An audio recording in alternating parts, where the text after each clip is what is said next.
guys play this game saving, And the recipe says you're going to like bake this earlier, until it is like brown I on did. top, You don't but need to do since that. it's You just already need to know brown how to on top, survive. then that's not much help. Clearly. So I made the executive decision to bake it at 350 degrees Because I Fahrenheit, think there's 175 Celsius for 30 aliens minutes. right there, though. To be And while honest that with you, bakes, I I'd can really zoom in on it, appreciate I it if think. you would subscribe to Tasting History. remember. It really does help out the channel as we head back to the 19th century and They're head very out onto the close. open They're sea and they're ask the they're not question, very far. was steerage really as bad as I think? I know it they're was? over there.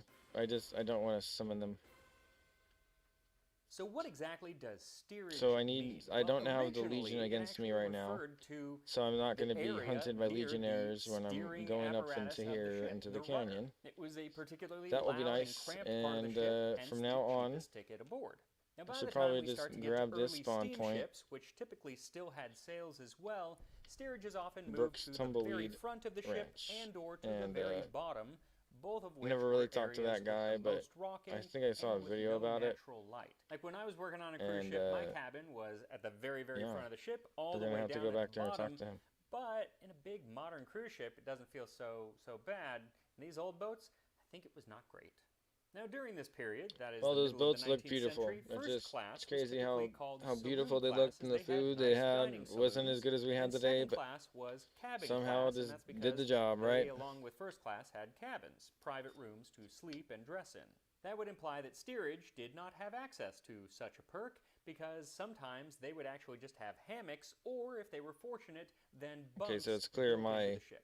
These bunks were rapidly knocked together with coarse planks. They looked more like dog kennels than my anything marker else, was off this especially as time. the place It's was so this one over gloomy here, and but dark. No light mine's coming way down over except for here. the fore and after hatchways, Clearly both of off at which least were a click, covered with but little we'll be houses okay. called booby hatches. Because I And most of memorized the time, it. your bunk didn't come with any bedding, so if you wanted a pillow or a blanket, then you had to bring that along with you. But leave your big comforter at home because you don't have a lot of space to play with. Our berths were pretty well ventilated, but very confined and dark.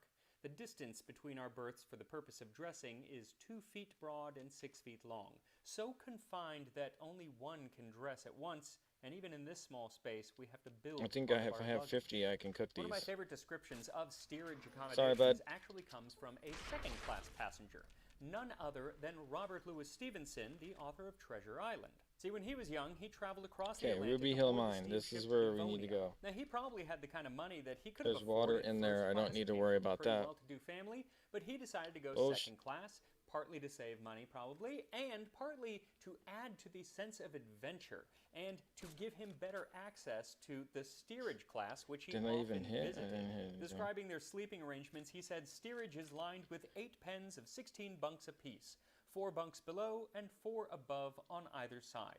At night, the place is lit with 2 lanterns, 1 to each table. More dismal circumstances it would be hard to imagine. From all around in the dark bunks, the scarcely human noises of the sick joined into a kind of farmyard chorus. Sick indeed. Some were actually sick with illnesses that they brought with them, despite usually going through medical examinations before boarding. But many people were also just seasick because these boats were a-rockin'. Couple that with the fact that it stank because very often the steerage passengers all had to share 1 or 2 little privies amongst maybe 100 of them, and there were no showers or baths. Usually all there was a single basin up on the top deck that had enough water in it that you could wash your face and your nooks and crannies, and that was about it. Now, by the end of the 19th century, you do start to see some decent baths, or at least more access to basins, but on those early liners, it was rank. To descend on an empty stomach into steerage number 1 was an adventure that required some nerve.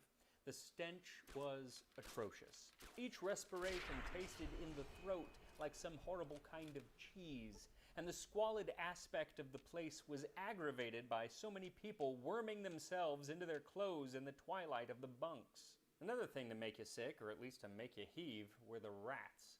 For this some nights past, several of the passengers Apparently in our cabin there's have one been down annoyed there or by something I rats, didn't which see. even at times have come into our beds. And tonight we were awoke by a lady screaming, who, being awake, saw I am a rat just happy walking I don't on the need any of partition this. above her head. Though the rats were hardly kept steerage, There they is. basically had their Whoa. run of the ship. Not so Hey, for bud. the people, though. While Stevenson in second class could Whoa, go come visit on. I don't want steerage, to waste bullets. it didn't, I'll be needing didn't that. work the other way around. But on those early ships, the division between the different classes was usually little more than a rope or a partition. It wasn't like the Titanic where everyone was separated on different decks. In fact, Stevenson comments on this lack of proper division Oh my God, there's because so many you of can them. hear the steerage passengers being sick. the rattle of tin dishes as they sit at meals, and varied If he comes back this accents way, in he's which going they to understand converse. why he The shouldn't have. crying of their children, terrified by this new experience, or the clean, flat smack of the I need some parental of this hand water in before he chastisement. soils it. It's interesting to read his writings because while he does make an effort to get to know the people in steerage and see what their life was like and kind of commiserate with them, The hell is this? he You can't freaking. help but also let many of his See, it biases doesn't- in Oh. throughout his writings. Like when he wrote, "In the steerage there are See, males this and is the- females. I told you In you'd the have to second understand cabin, the hard way. ladies and gentlemen." Okay, Now let's I'm deal gonna with be that sick. first. Now, So we're obviously, not just underwater. like airlines today, the experience could vary wildly depending on which line it was, Yeah. the age of the ship, And or then- where it was going, what part of the world it was actually sailing in. Also, Just do there was the survival, question and of, then- was this a ship with first, There. second, and third class, or was it Old an World immigrant Gourmet, ship that's great. just really of steerage That actually is passengers really only? great, but the whole Because thing is those I wanted typically Hunter. were not the best experience. In 1849, Herman Melville, author of Moby Dick, wrote a novel called Redburn, his So first now I voyage. should do more This was a damages against semi-autobiographical like story about his cazadors time or on any a ship type as a of young sailor. mutated This animal. ship, for the most part, was shuttling people between the U.S. And I had England respirator and back. last time. but Very often, immigrants from I don't the really think Irish that's gonna be a potato problem. famine as they fled to America. And in it, he talks about how he looks down to see the steerage passengers coming up to cook at what he calls the passenger's galley. This galley was a large open stove or iron range made expressly for emigrant ships, wholly unprotected from weather, and where alone the emigrants are permitted to cook their food while at sea. He says in the morning when he was on watch, as soon as the sun came up, a man from steerage would come up onto deck to light the fire. And no sooner would the fire be fairly made than up came the old women, the men, and children, each armed with an iron pot or saucepan, and invariably a great tumult ensued as to whose turn to cook came next. Sometimes the more quarrelsome would fight and upset each other's pots and pans. What he says he found really terrible was with that many passengers just using one stove, you were actually very lucky to get even one cooked meal a day, because as soon as the sun went down, he had orders to douse the fire in the stove with salt water, and anyone still in line who hadn't got to use it was just out of luck and had to go below decks and eat their rations uncooked and just hope that tomorrow Okay, so they'd we get up got earlier and get at the front. our gauntlet. It seems it was a much right better here. setup on ships that had first, second, and See? third class because there was a Right here. dedicated galley below Grab decks that. That's was your much best better friend. equipped for the steerage passengers to use. But Close this quarters. came with its own difficulties Perfect. because you would have Every to time. watch as the wonderful foods for the first Don't and second even- class were being prepared don't even blink. alongside Just, your mush. I mean, obviously the strife, first class but live like fighting cocks, and it is rather galling Okay, to we see gotta all get the outta pastry, here. etc., and good I don't things want to have to being clear out taken the under rest of your the cave. very We got nose what we from the came for. galley We went the to back way. chief's saloon. And while the third class Now we're experience stealthing did outta here and we improve can come greatly back and when clear it lines another like day. Cunard and the White Star Line began building the massive ocean liners we associate with Titanic, that doesn't mean that all of the ships got that upgrade right away. As late as 1913, a year after Whoa. Titanic sank, many third-class passengers Stalagmites were look still sharp, having a man. similar experience to the one that their grandparents had had.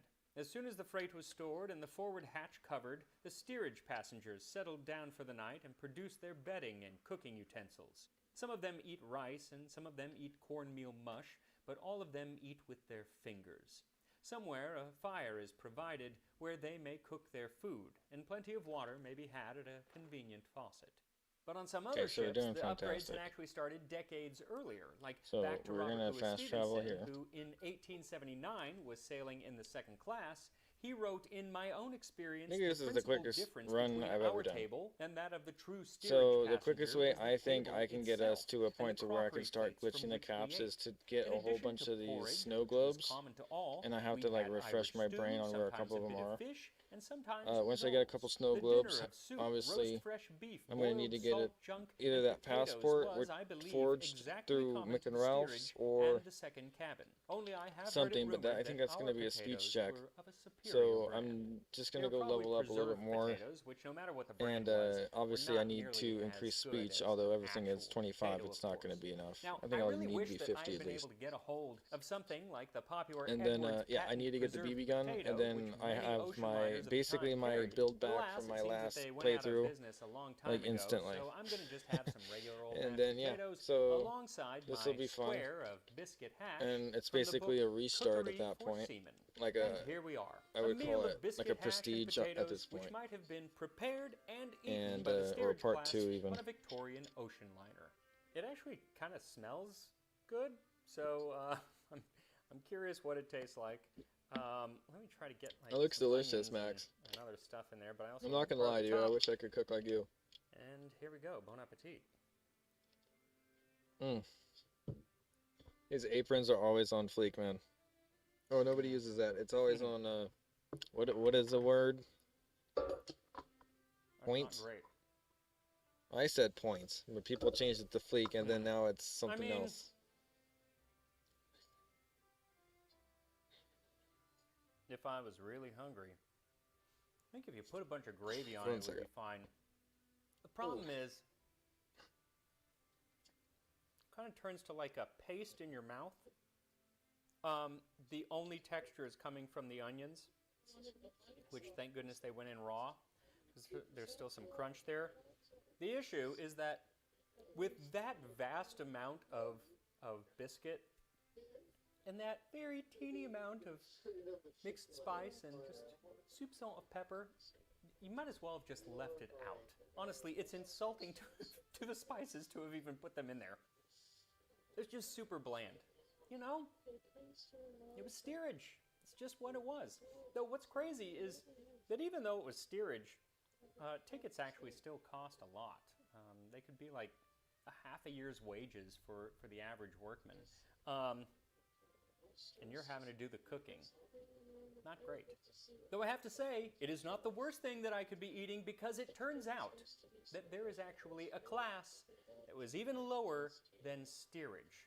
Now, I learned about this while researching the video, and it turns out that on some ships in some parts of the world at this time, on short voyages, like less than a week, there was essentially a fourth class known as deck passengers. These were people who had a ticket to just be on deck, no matter if it was raining or storming, day or night, they had to stay on deck. And Rudyard Kipling actually mentions something about what they were eating when he was on a short voyage from Rangoon to Singapore. Our deck passengers, I know, fared sumptuously on offal begged from the steward and flavored with insect powder to keep the ants off. So who am I to complain about biscuit hash? But I'm not going to eat the rest of this. I'm so glad that I didn't make the full amount. That would have been so much food just gone to waste. And I would hate that. Anyway, don't make it. Make something else. But it's fun to read about, fun to learn about, and I will see you next time on Tasting History.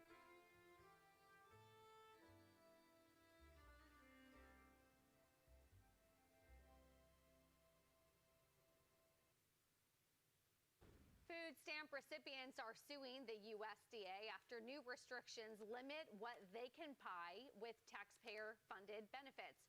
The policy blocks purchases of things like candy, soda, and energy drinks through the SNAP program. The Trump administration says if taxpayers are footing the food bill, then junk shouldn't be on the menu. Steve Forbes, what do you say? Well, as one who has an affection for junk food, I don't believe taxpayers should support my habit or of anyone else.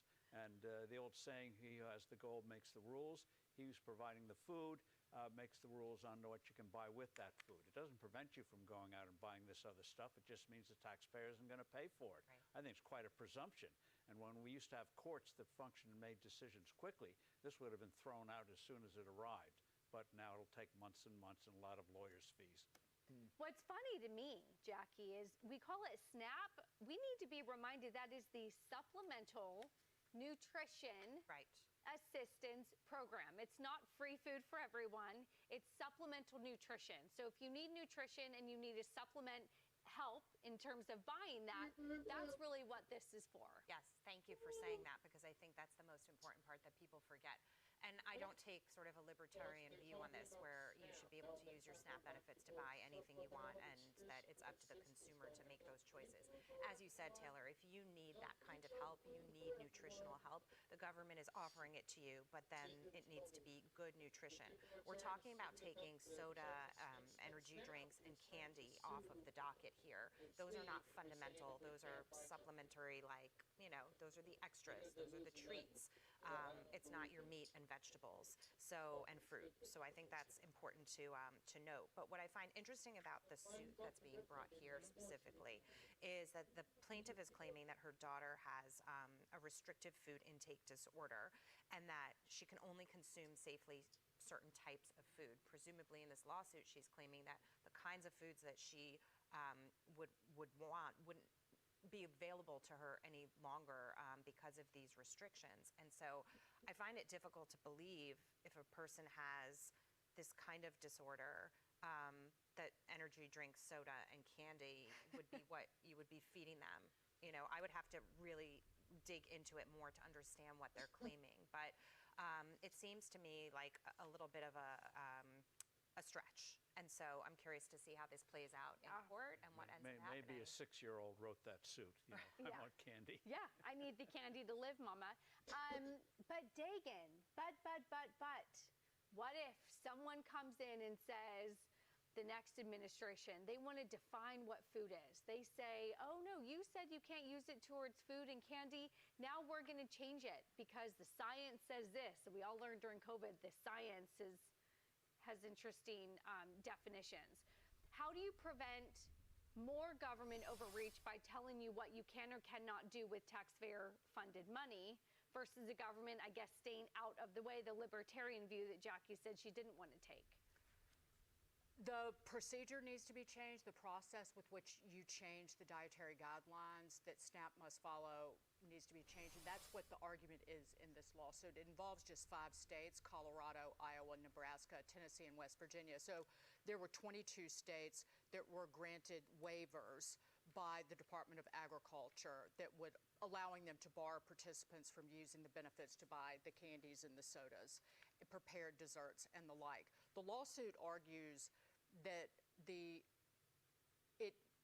essentially does not follow the correct path, that the administration did not have the authority. There's a passage in the Food and Nutrition Act which allows SNAP to develop pilot programs to test changes that would, quote, increase the efficiency of SNAP and improve the delivery of benefits.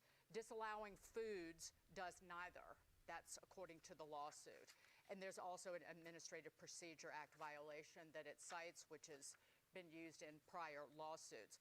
But this goes back to the language that governs the program. If you don't like it, then it's up to the people in Washington to change that. But I will note that in previous decades, the Department of Agriculture considered and rejected effort. Yes, the name shouldn't. It should encompass what it does, yes, but it's not like obviously everything in a nutshell. So we should strive. The movement is make America healthy again. And by doing this, restriction on snack foods and stuff, if that's really causing such an uprising, I'm not surprised. But we should really consider who it really is hurting in the long run. It's hurting our youth. It's hurting our next. It's the DNA. Okay, it's hurting our. I think we should be considering, the chance now to reflect upon. It should be a step in the right direction, not a step backwards. This is a step backwards. Trying to fight against like a healthier option. That's insane. That's insane. It's like you want processed food now. It's like you're so addicted to those the old school Super Size Me thing where they had the I'm just gonna murder this, but it's food enhancers, I think, in it. Anyway, nobody can live off this stuff, and it's been known like this for a long time. So I don't think we should be propping up these industries with money that's been given out federally. Why? They don't care for the American people. They're selling junk food, and we're allowing it.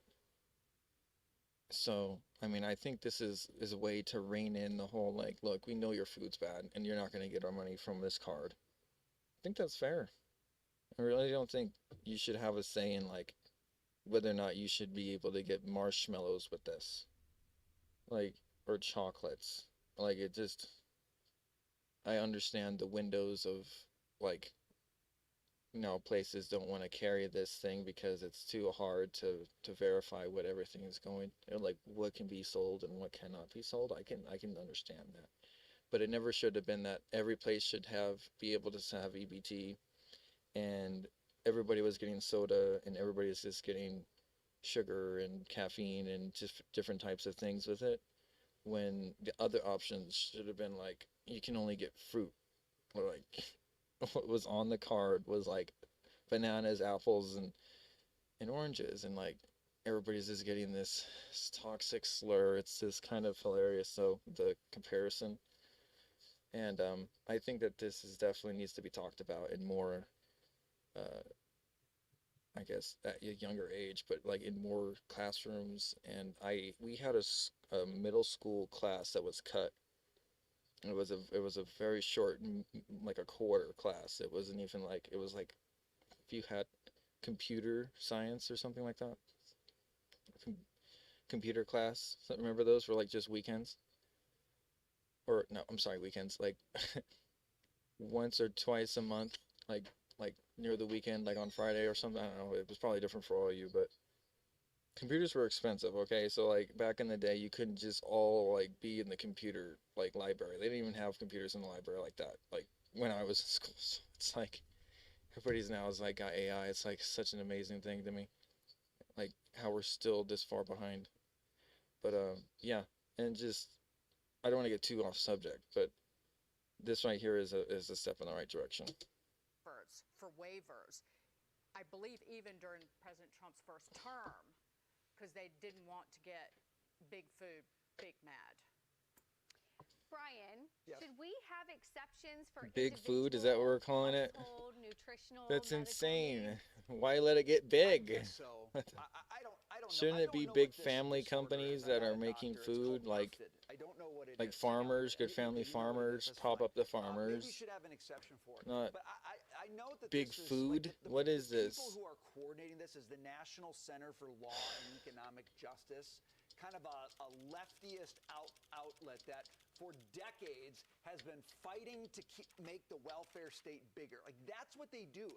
And I just think they're trying to make it impossible to shrink government. I just think all these outfits exist. Do you realize government is here because it's to protect the people? Are you trying to say we don't need more protection for when more people are existing? It doesn't make sense. It should be an incremental increase in government. It shouldn't be decreasing in government. What are we all talking about here? This is why we need censuses. We need to understand how many people are around us and how many people we need to govern. This is stupid. On one side of the political aisle, and they just are going to fight everything. There maybe should be some exception for this. I don't know, but I want to just go back to what you said. Like this It was should be not more than meant to be just the the thing. person should know their How many age. millions You of should Americans are on know SNAP right when now? they It's were growing, born. You like, should know their social exponentially, right? security We're only in the number 40, 50 million on range. these censuses. And This shouldn't be just, do oh, you I'm a remember person under and then Obama leave. how much Like time this they is spent? They're like, hey, we want to give this you is insane. instructions for how to sign It up. really for this. is. Get people in, get people in, get people in, because it grows the bureaucracy. And when you it's those move, same you should bureaucrats, by the way, be who forced wrote to the be arcane report rules to make it the impossible nearest to change county these city things. hall or It something, looks and like, like we got to be say, nice, hey, we I'm need an I'm new to exception. town But and the I'm truth just is, moved these guys here. are trying to fight to make sure the deep There state shouldn't be never this like shrinks just be able one to go lawsuit to at a 50 time, states and this and is part of nobody that. knows. Utter lack of common sense. Yes. Like the way they this twist is why like stone, people that can we need still another act of like rob places and just dip out to a different state. It's literally almost designed. Literally, you can't make this stuff up. But also this gets the big short. But like every state doesn't want somebody to do something bad and flee to another state, but then why don't you prevent it? And that's what I hope they follow through on. Preventing it would mean you would have to know where the person is living. So when they go to a different area and they show up and they say, hey, look, I got money, I need to move here, you need to know where they came from. And then you need to know the background of like what's going on. It would just be, it would solve a lot. It would be bad for people who are doing crime. But you know what? I'm tired of coddling people who are doing crime. I'm tired of it. Suffering from mental illness related to eating, like bulimia or anorexia, I'm sure that they could get a waiver. That's not what this is about. This is about you start taking away these outlets of these people being able to commit these crimes, and they will not see a physical outlet to do it, and they won't do it. Also, if you make the program very basic and people can't get these extras, and I'm not talking about this case specifically, it might incentivize people who do want those extras to, maybe work a little harder and get off the program. It may be possible. See, that's what I mean. It should, this whole thing, it shouldn't be like this program is the end game and like you're set in life, because that's literally what people have made it to be. Because people can survive off of that. Like $300 some people are given and stuff. Or like some people who make, like their retirement fund or something, like that allotted retirement fund of like $600 a month or whatever. They don't even get the extra 300 that these other people are getting. They maybe get $20. So like there really is a gap. Like you need to understand. Like, and then there's people that like get like kids just to live off of the welfare state, like, because that's been a loophole problem for such a long time. That needs to be talked about.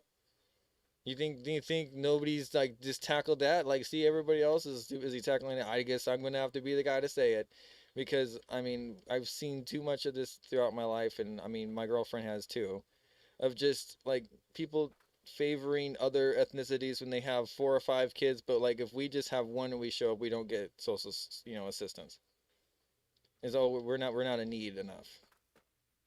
So it's quite hypocritical, and it should be stated more. But it's not supposed to be forever. Unfortunately, it seems like every time we have severe weather in Oklahoma, this becomes a thing. Drivers pulling over and parking under overpasses. Don't have any bullets? This is video from Tuesday evening's storms. Shit. You can see I'm just multiple gonna fade cars into existence. stopped, making Fade back it here like Homer impassable. into the bushes. It's extremely dangerous, not just for first responders trying to get to where they need to get to, but for anybody who's driving. As you're trying to drive, anybody who's driven through that type of weather knows it's very difficult to navigate. This is far from a new problem here in Oklahoma. Here's video from 2019. Oh, is it finally? Currently honking at people that are choosing to park underneath the overpass. It's never a safe idea, guys. You can easily get hit. And in 2012, we spoke to a survivor of the May 3rd, 1999 tornado. Stuart Ernest, like many others, took shelter under the Shields Boulevard overpass and more. When the tornado actually hit, people just started getting sucked out from under the bridge. By God's grace, I was the only person left under that bridge. Sadly, several people died that day while seeking shelter under overpasses. If the weather gets to a point where it's just too bad and you cannot continue to drive, we recommend taking an exit, getting to a place where you can park and wait the storm out. And if there's a tornado, you should get to the closest shelter or get out and find a low-lying area like a ditch. But the best thing you can do, have a weather plan. We're talking about days ahead of time. Where are you going to go? Where are the kids going to go? And then when there is active weather, you know what to do. We don't want folks to be trapped out in weather as it's coming, which could threaten not only your life, but the lives of others on the road. Yeah, but there should still be like rebar or like a cage underneath there that people can get to. You know what I mean? Like, sure, homeless would want to live there, bro, but we should have people going around there and checking that regardless, because like it should be maintained, or security cameras in there for when stuff like this happens. And that is the biggest reason you why just had like doing 100 this people's lives saved or whatever. Like, that's insane. Human doesn't have borders. It's just a simple engineering feature could like save millions, maybe no matter Not where millions of in lives, the but like world throughout the they are. world and throughout time, it would save a lot And of so for people's that reason, grief what if somebody's I'm loved one about was to ripped say out in from this under that. video comes from me on behalf of myself.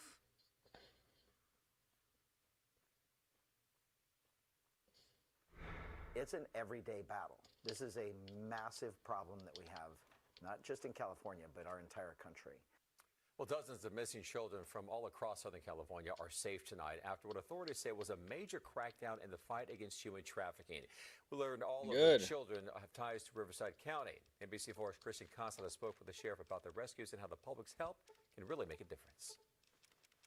That's right. Riverside County Sheriff Chad Bianco tells us this was a week-long operation called Safe Return, where he says it was both federal and state partners coming together because, according to the sheriff, he says this operation was just too big. In the end, it came down to we knew that we had to get help because we didn't have enough personnel to hit this many locations at the same time all throughout Southern California. All of the kids had something to do with Riverside County. They were missing from Riverside County. More than 50 missing minors were identified and 37 of them were rescued. 10 people were arrested. And according to the sheriff, there are no pictures, no video of this operation because of the sensitivity of the crime. But the sheriff tells me that all of these missing children, they were found in Northern California, Nevada, and Arizona. So the way human trafficking works and why we're unique is, I don't want to say it's easy to locate in other places, but in the prostitution realm, in the human trafficking, the sex trafficking realm, there are things called blades. And a blade is like Figueroa Street in Los Angeles. We don't have one. So that's what makes it unique for us. We don't have one of those locations. Our sex trafficking is through hotels or events or things like that, apps online. On average, the department says about 6,000 children in the county go missing every year. The majority of them return home safe, even those connected to human trafficking cases, according to the sheriff, all thanks to the public's help. We want license plate numbers. We want descriptions. If you can take pictures, we want pictures.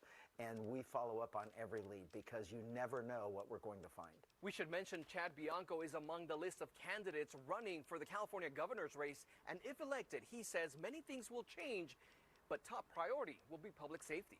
We're straddled with regulation, taxes, highest cost of living, groceries. I have employees that have to call in sick because they can't afford gas to come to work. There's something seriously wrong with that. So public safety has to be number one. We have to hold criminals accountable. In Riverside, Christian Casares, NBC4 News. Hi, my name's Knox Zajac. I'm 11 years old and I go to Wyndham Middle School. I'm a 6th grader. I was in the library and this book was on a stand. I'd like to read you a page. My back over my hips as I ask if we should take our clothes off. And he's saying yes before I finish my sentence. He's pulling off my t-shirt, laughing when I can't undo his shirt buttons. He's undoing my belt. I'm reaching into his bedside drawer for a condom. We're kissing again. You gotta We're be rolling fucking over. kidding me. Obviously, you can see where this is going. I don't know if it's because we're feeling especially emotional or just tired, or these past couple of weeks have been too much. But this reminds me so much of the first time we had sex. We were Oh both my God. terrified. And the You whole kidding thing me right now? was kind of terrible because we didn't know what we were doing. But it was good too, so good, because we were a mess of emotions and we were scared and excited and everything felt new. So this sort of feels like that. Nick touches me like he's scared that any minute. This is Now, this appalling. book was at my middle school and it was on a stand. When I rented it out to This show is my dad crazy. the librarian asked if I wanted more and if I wanted a graphic novel version.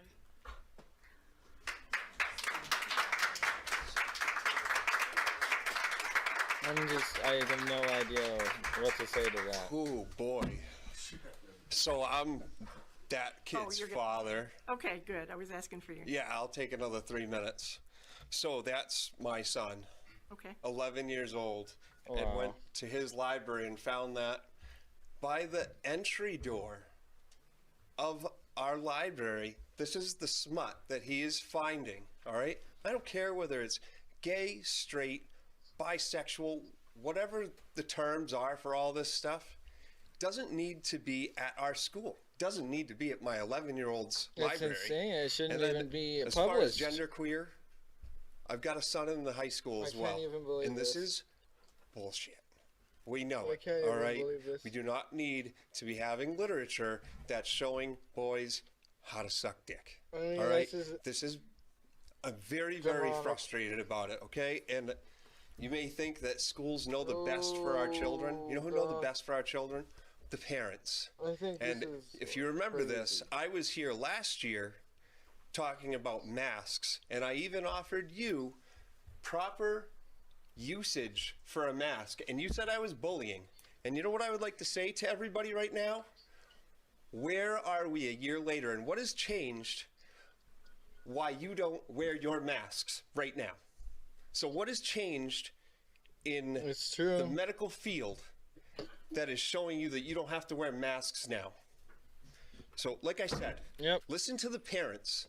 I can tell you right now, I don't work anymore, and I will be more than happy to focus my time and effort to the security of my child and children in this school. All right? I will be a thorn in your sides. So I just want you to be aware of what you've woken. Okay? I'm sure that a lot of you guys are fine and great people and have nothing but the best intentions for our children. But by the fact that this has to take 4 months for a school to get this book out of the library is ridiculous. The parents are here right now and they're speaking, and you need to listen and do something about it quickly. It's 58 years since the U.S. Army adopted a new nobody should have to the new M111 describe offensive hand grenade is their view on that. That should never have happened. And to augment the venerable M67 I mean, this is grenades, insane. which have been in service since 1968. The new grenade was developed by the Army's Capabilities Program Executive Ammunition and Energetics in conjunction with the U.S. Army Combat Capabilities I like how they put a book over that, because nobody is going to be able to open that at like level 1. They're like, here's a book, man. Replaces the Mark III Sorry, come back. grenade, and I know you'll forget about this vault, so here's a book. Containing asbestos and is now considered obsolete. You know what? The M111 has been in development since at least 2020, appearing in the US Army's Grenades and Pyrotechnics Signals book in 2021. The desire for a new blast grenade may have been somewhat informed by the lessons learned from Ukraine, where troops have been manufacturing their own enhanced blast grenades. The M111 has an intriguing octagonal shape with a tapered neck, not dissimilar to the more specialist Mark 14 anti-structure grenades, which have also actually been seen in use in Ukraine. Colonel Vince Morris, the project manager, Close Combat Systems, CPE and A&E, noted that one of the key lessons learned from the door-to-door urban fighting in Iraq I've been doing this the too much. M67 grenade wasn't always the right tool for the job. The risk of fratricide on the other side of the wall was too high, but a grenade utilizing BOP. Sorry, but you honestly can't shoot, and you have no perceptual awareness. My Pip-Boy light was on. While ensuring the safety of friendly forces. So, what are offensive and defensive hand grenades? Essentially, offensive hand grenades rely on blast, while defensive hand grenades use fragmentation. Blast grenades like the M111 limit the radius of fragmentation. This is useful in confined spaces where friendly forces may be near the blast. It also allows the user to quickly follow up the grenade, and the nature of the blast overpressure means that even an enemy behind moderate cover inside a room where a blast grenade has detonated is likely to feel increased effect. Alright, well they're done. Conversely, defensive fragmentation grenades like the M67 spread out a wide arc of lethal fragments from the body of the grenade. This is ideal for engaging enemy in the open who may be assaulting the user's position. These are best employed from cover where the user and friendly forces are less at risk of being wounded by their own grenade. The concept of defensive and offensive hand grenades are something that has been part of Russian doctrine for decades, with the RGN offensive grenade and the RGO defensive grenade complementing each other. These diagrams from the 2021 Grenades and Pyrotechnics Signals book illustrate the comparative explosive and lethal radii of the M111 at the top and the M67 at the bottom. The M111 is 4.4 inches.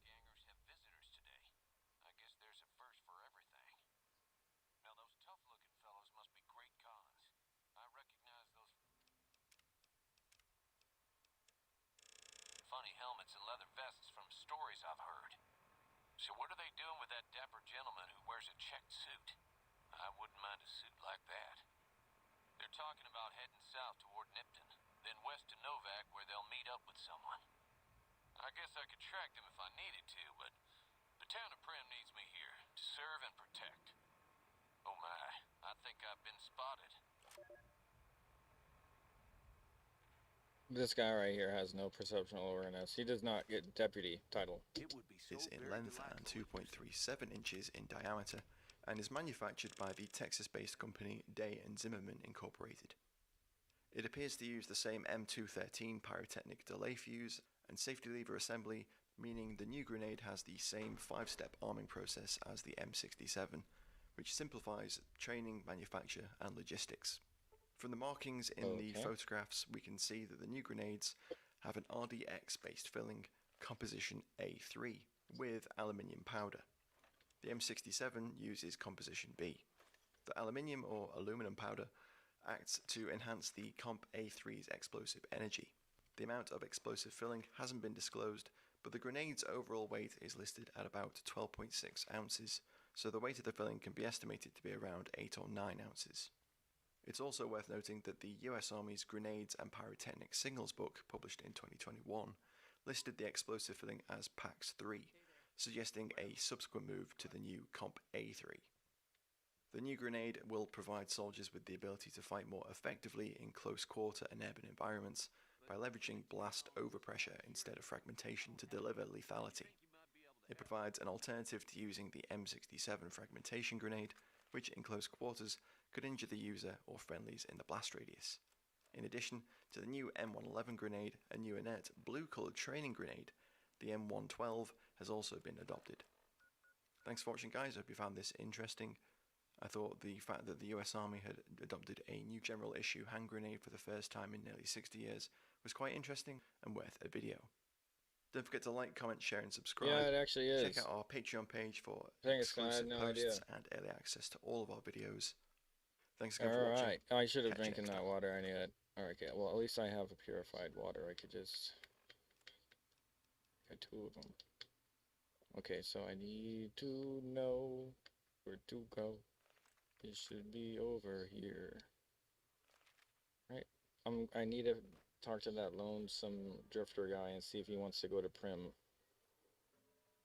Paranoid Putin is panicking as he fails over and over to make any sort of notable progress in Ukraine. On this Easter egg Putin is starting to see threats in every shadowy corner of the Kremlin. I never knew where to Coup look for him. whispers have exploded as something just went dark in Moscow. This could be the end of a despot, the fall of a tyrant. Go through right now, the hills all up here. things point to one big thing: Putin's through overthrow Helios is the about back to way happen. and go The up news over comes the from a canyon Russian to get to telegram channel named Vegas and over the actual road. which claims that it has insider access to Russia's security services, and that this access has allowed it to reveal that a coup is being formed by a man that Putin would never expect to bite back. A man who, for years, If he starts had been running one of again, I'm gonna Putin's get upset. closest friends and trusted confidants. Alright, dude, you need to Who get, could you this have a man job? be? Sergei I have a job for you. Shoigu, Russia's former defense minister. We'll explain the many hints that the coup is coming, the key event that led to the rumors starting, and a crazy twist to this tale that could change everything later in the video. As for what the Telegram channel said, London Loves Business offers the key details. There's that It says I know the there's channel another claims guy to you have can gained hire, access if to a that's secret not- if source that's who just reveals that recent internet outages in Russia one have less to time do with thing, then I security, guess I as did the screw Kremlin that so up, often but claims, and instead have far more to do whatever. with Putin's paranoid belief. I never that one of really his gotten to the oldest point to where I allies is had out a to get casino him. working in Primm yet, The so restrictions I on guess I kind cellular of wanted to aim for communication that and the this run. internet in the center of the capital and in some areas of Moscow suspiciously coincided with the beginning of investigative activities against the closest people to Shoigu and himself, the channel claims. But wait, how could this even be happening when Shoigu is meant to be one of Putin's closest so allies? we did all the running. answer is that Well, I allegiance was in the trying to Putin get some water administration from is this often place bought without and fast sold, traveling, 'cause I was and our right here. mention of Shoigu being Russia's former defense minister offers an interesting clue as to why Putin's ally is so rattled. In May 2024, Putin decided that it was high time that he removed Shoigu from his here- position at the Russian Defense Ministry. Like I said, This we're decision gonna do came the after Russia try had to get found Rex, itself so we're embroiled in gonna a go war to the that king, had lasted and we're gonna over talk 2 to him. years with Ukraine. That war was never supposed Alright. to happen, as the supposed Alright. special military operation talk. was meant to see Russia storm into Ukraine and take over Kyiv in a matter of Here we go. days. As defense minister, Shoigu would have overseen all of these initial plans, and would have also been the voice in the Kremlin telling Putin that his impossible goal was something that Russia could actually achieve. Shoigu was wrong. What about that? And after 2 years of standing by his man, Putin finally dropped the axe. And in doing so, he stripped Shoigu of a position and the status that came with it, which has served as proof that he was one of Putin's guys. Russia's president turned his back on Shoigu to save himself, teaching the former defense minister a very important lesson about where Putin's priorities will always lie. Loyalty doesn't get you very far in the Kremlin, and Shoigu experienced that firsthand. Sure, Putin made him the Secretary of Russia's Security Council, but anybody who knows anything in the Kremlin saw this for what it was, the demotion of a former ally to a position where that ally could no longer get in the way of what Putin wanted. Purified, or there were hints hints even back then that Shoigu was losing favor with Putin. His dismissal from his defense minister role was preceded by the arrest of one of his key deputies, Timur Ivanov, on accusations of corruption. Given that corruption is what makes the Kremlin tick, you can always assume that arrested on suspicion of corruption translates to arrested because Putin sees this person as a threat. I can't buy it. In an article where it asked the question of why Shoigu has been removed from his position, the BBC revealed that these types of reshuffles in the upper echelons of Putin's cabinet are rare, especially during wartime. It pointed to Sergei Lavrov, who had held the role of foreign minister in Russia for about 20 years up to 2024, and is still in that role today. Shoigu himself had been defense minister for 12 years before his dismissal. Sure, Putin purges, but when it comes to the upper echelon, he tries to keep things stable by surrounding himself with lackeys who will do and say whatever he wants. So removing Shoigu sent a pretty clear message to Putin's seemingly former ally: Putin doesn't trust you anymore. And perhaps just as pointedly, Putin may have started to see Shoigu as a threat, even if he didn't have the heart to have his former defense minister arrested or pushed out of a window. Knowing Putin as well as he does, Shoigu wouldn't have needed anybody to tell him what his demotion really meant. Putin wanted him out of the way and was trying to placate him with a meaningless position, at least compared to his old role. It does. That never happens. Okay, that is literally never glued to the ground. Fast forward to March 2026, and hints are emerging that both Putin and Shoigu have grown increasingly distrustful of one another. The former defense minister has been stewing his own bitterness for about 2 years. And he's also starting to see Putin make moves against him that weaken his power even more. There has been an arrest of another key Shoigu ally for one. On March 9th, Medusa reported that the purge of the Russian Defense Ministry that followed Shoigu's axing had been taken up a notch.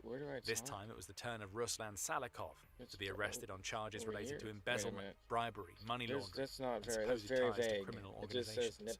We're assuming that the last charge has something to do with his former ties to the Kremlin, which is about the biggest criminal organization in Russia. But what's important here is that Salakov is more than just an ally to Shoigu. He is Shoigu's closest associate, having once served as the first deputy defense minister during Shoigu's tenure. The news sent shockwaves through the upper echelons of the Kremlin, even as Russia's pro-war military bloggers celebrated it as yet another genius move by Putin. Now, Salakov faces up to 20 years in prison after about 3 decades serving as Shoigu's right-hand man. If Shoigu hadn't gotten the picture with all of the arrests that came before and followed his ousting from the defense ministry, he'll be seeing it now. Putin has spent 2 years isolating his former friend. Shoigu will know that his will be the next head to roll. And that brings us all the way back to the coup and the evidence that it is actually happening and that Shoigu is behind it all. So far we've seen hints. We can add to those hints by pointing out that Shoigu himself hasn't been seen since March 5th, despite still serving in what's supposed to be a fairly prominent role. That lack of visibility has sparked even more rumours that there is a rift in the Kremlin. However, it's the internet shutdowns that we mentioned earlier that serve as the biggest piece of evidence that Putin's former ally has been plotting to overthrow the Russian president. Why? Before we go deeper into that, you are watching The Military Show, and we bring you the full picture beyond the headlines. Hit subscribe today to ensure that you're always ahead of the curve. Returning to Shoigu's situation, he has spent the last 2 years being rejected by Putin, despite his many years of loyal service. He has then had to watch as Putin has systematically gotten rid of every major ally that Shoigu had. It doesn't take a genius to see the writing on the wall here, and even Shoigu is smart enough to know that he needs to make a move before Putin makes it for him. But what does that have to do with internet shutdowns? The simple answer is that the shutdowns we're seeing in Russia right now are different from anything we've seen since the war began. And if the source who spoke to VCHK OGPU is to be believed, it's all due to Putin being terrified that Shoigu is trying to orchestrate a coup. To give you some context on the scale of Russia's most recent shutdowns, the Moscow Times reports that mobile internet outages have raged throughout Moscow and St. Petersburg. That's notable in its own right, as these are 2 of Russia's most affluent cities, and thus 2 of the cities that Putin actually cares about. Almost 2,500 complaints have been logged with down detector in St. Petersburg after 6 a.m. on March 9th. Russia has a history of shutting off mobile internet access, of course. Okay, so let's just go look at the cons, right? Let's just walk through there, because we're already... It led to Russia leading the world in internet disruptions in 2025. Right, with 37,166 hours of downtime that affected almost all 146 million people in the country, what we've seen in Moscow and St. Petersburg is a little extreme, but it's not outside of the ordinary. Or is it? This is where the food vendor is, ironically, anyway, so I'm not worried about that. Was much more about Putin's paranoia than anything else. Combat Veteran News explains, noting that this latest shutdown happened to exclude key government figures that Putin wanted to keep in the loop. What tells us that this is more than just an external hack is that access was limited to government-approved whitelists, Combat Veteran News says. In other words, certain cell phones could still access the internet, even as most of Moscow and St. Petersburg struggle. And it appears that these phones have been placed on a whitelist that essentially makes them immune to shutdowns. What we're seeing here is that Putin has created a tier within the upper echelons of the Kremlin that is reserved for those whom he trusts most. That list has been getting smaller since he launched his Ukraine invasion, but with a whitelist, he's able to cut communications for those that he targets, while allowing his cronies to coordinate their efforts. In other words, this was a government-approved cutout that excluded those whom Putin needed to keep in the loop. And Putin has been planning something like this for a while. On February 20th, Putin signed into law a new measure that gives Russia's Federal Security Service, or FSB, the power to demand that internet service providers restrict access to their services based on Putin's orders. Less than a month later, we've just seen Putin execute on this massive overreach of power to cut off the internet for all but a select few. You may remember the quote we shared from VCHK OGBU earlier. Specifically, the part about this latest shutdown coinciding with the launch of the investigation into those closest to Shoigu, including the arrested Salikov, shows us that this was a very deliberate move by the Kremlin. It put Shoigu's allies in the dark, allowing the FSB and whomever else Putin wanted to deploy to crack down on those he believes are plotting against him. So let's go to McDonald's to see if we can even as everyday Russians were forced to resort to using walkie-talkies to communicate, the Kremlin was trotting out its old lines about how the outages were introduced to ensure security, and that they would remain in place as long as additional measures are necessary. If you're looking for anything other than vagueness in those responses, then you're out of luck. The Kremlin made sure not to say much of anything before about outages that the Guardian reports extended as far as the State Duma itself. In the meantime, sales of walkie-talkies have risen by 27% in Russia, with pager usage increasing by 73%. Putin is sending Russia back to the pre-internet age. Or more specifically, he's sending the parts of Russia that he doesn't trust, which seems to be almost all of it, back to a time when it was much harder to communicate behind his back. To be fair to the Kremlin, it was being truthful about this latest outage being for security purposes. What it didn't say is that it has nothing to do with Russia's security and everything to do with placating paranoid Putin, as he fears what could be coming from Shoigu. Combat Veteran News explains more. There are rumors that in some of these specific sections in Moscow where the blackouts happened are actually the homes of key military and security facilities. That just feeds into the idea that Putin's move is really about reducing the ability of conspirators to communicate while ensuring that his own anti-coup forces could move without restrictions. Putin's established security forces. They are better able to coordinate and communicate, keeping them one step ahead of the coup planners. If this were true, Combat Veteran News. That shines an interesting new spotlight on the arrest of Salikov. You know what? He deserves it. Gave the FSB the power to shut down communications at his command. You have a shiny pool stick. Warnings could have been given to those on the verge of arrest. The Kremlin may still have gotten its men, but if a coup was in the offing, man, I was just going to shove it in a vault somewhere anyway. Could have served as signals for moving against Putin before his cronies came. Salikov wasn't able to get those signals. Nobody was, outside of a very select few people that Putin appears to have chosen over here with his new whitelists. Of course, the trouble with conspiracies like these is that they can't be proven unless they actually happen. But what we may have seen with the arrest of Salikov and the internet shutdowns that preceded it is Putin managing to just about stay ahead of his former defense minister as Shoigu He's not dead laying on the ground over here, then I have no idea what to tell you. In the coming weeks. If Shoigu gets arrested or comes down with sudden Russian death syndrome, we'll have a much better idea of whether the coup was actually being planned. But there's another twist to this tale. There is a possibility that a certain US president may be behind Putin's most recent coup fears. Stick with us to the end and we'll explain why. Before that, and even without the suggestion of Shoigu finally turning on Putin in the mix, what we're seeing with these latest internet shutdowns is Putin's paranoia manifesting to the point where it impacts every aspect of Russian society. There has been plenty of talk in the past about how Putin fears for his life and position. Back in May 2025, the New Voice of Ukraine reported on Putin suddenly dropping hints about looking for a successor. what seems to be a fairly benign thing for a dictator to do is actually another sign of Putin's paranoia, at least according to political analyst Vadim Denisenko. In my view, the key factor is likely Putin's increasingly paranoid mental state, Denisenko tells the outlet, adding, aging dictators often begin to grow paranoid about those around them. That paranoia, I believe, is what ultimately forced him to start talking about a successor. Talk of succession isn't really about Putin caring even a little bit about what happens when he's gone. What this talk does is show those who might be planning to move against him that they may get what they want in the future. All they have to do is stay loyal for a little while longer. Oh my god, so it's the speech Putin shit. may pick them as the person So I have to get in with the NCR with him in order to get Rex, or have a 60 speech thing. Keeping the political vultures off his back. So we have Putin to, buys time when he that's like openly 4 talks about what levels comes just next, into speech. which then allows him to move against the people who might have taken a nibble on the carrot he dangled in front of them.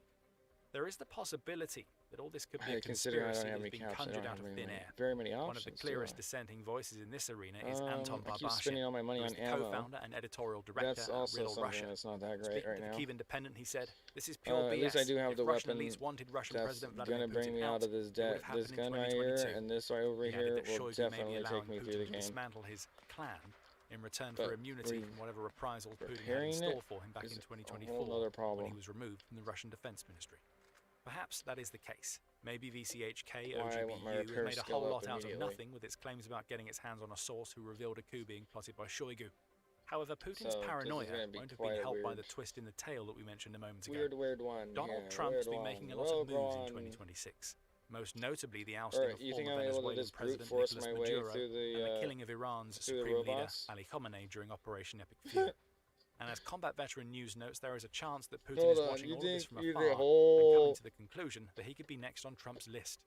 This, by the way, may actually be a side effect of President Donald Trump's just say, repeated you know sort what, of guys, policies I have where a instead of going after the armor-piercing apparatus of the problem. states, he simply says, And well, I'm just going to take you out the guys are actual gonna leader have to himself test that out and for install me. a leader that I can work with, Combat Veteran News says.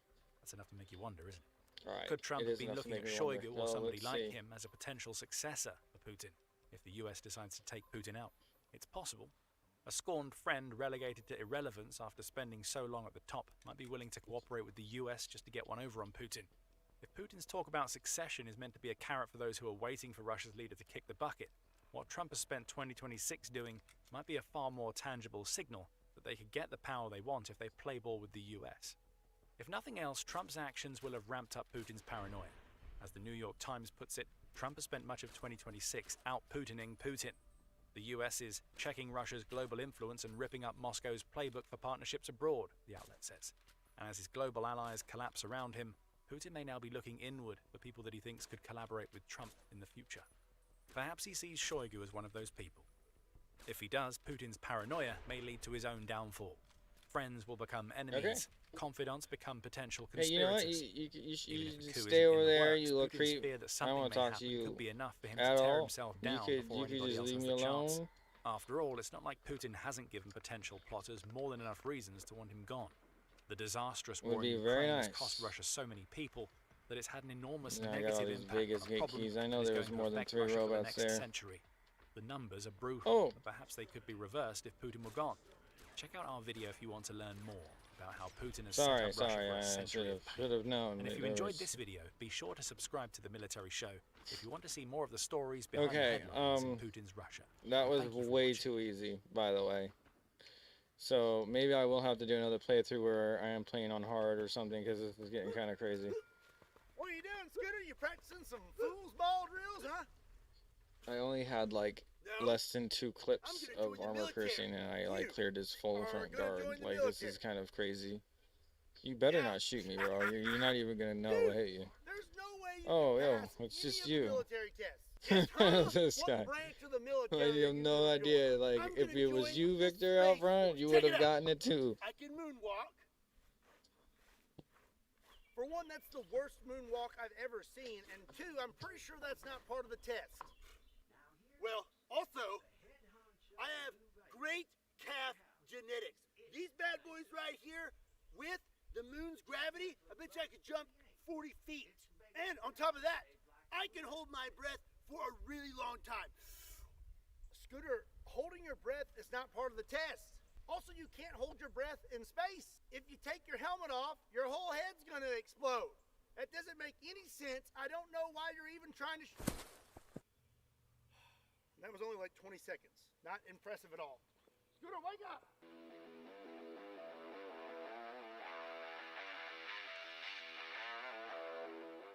What's up, everybody? My name is Scott, and you're watching Kentucky Ballistics. And today, we're going to do some science with the military's new battle rifle. For a very long time now, the military's primary rifle has been the M4 chambered in 5.56, but now they've moved on to the M7 chambered in 277 Fury, also known as 6.8 by 51. The rifle I have today is a SIG MCX Spear chambered in 277 Fury, which is basically the civilian version. This rifle is pretty stinking cool, and that's about as far as my evaluation of this rifle is going to go today. I'm not going to get into the details and specs of this gun. What I am mostly interested in today is the cartridge. The 277 Fury is the talk of the town, the new hotness, some may say. It's throwing a 135 grain bullet upwards of 3,000 feet per second. It has a hybrid 3-piece case because this thing is cranking out some very high pressure. 5.56 is cranking out around 62,000 PSI, while the 277 Fury is cranking out 80,000 PSI. And I have to say, that makes my neck itch. Well, today I want to find out just how powerful the military's new rifle and new cartridge is. What can it do and what can it not do? I have tests lined up from body armor all the way to bulletproof glass, and I am very excited to get started. Check engine light.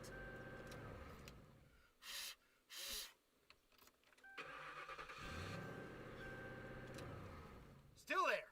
You know, check engine lights come on for a reason, and they don't just fix themselves. And debt works the same way. Minimum payments will keep you limping along, but fees and interest stacks up. The diagnosis is it's time for a real fix, and PDS Debt, today's sponsor, has helped hundreds of thousands reduce what they owe and get moving again.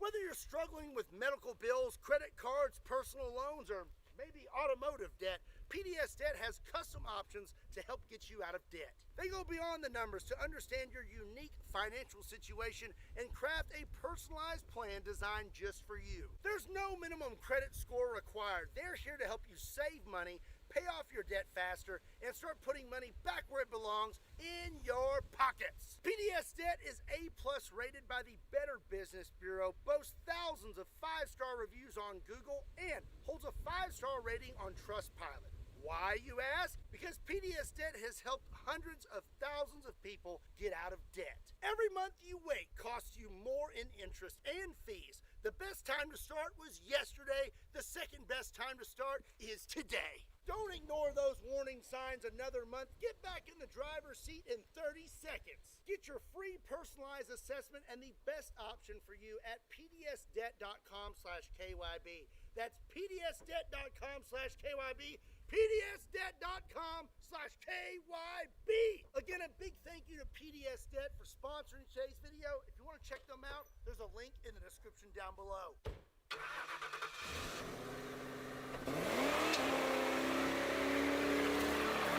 First things first, we're just going to take a few shots with this at a steel target. I am loaded up with 20 rounds of 277 Fury, and these are 113 grain full metal jackets. This thing has a rear charging handle and a side charging handle, which is very nifty. I'm going to use the side charging.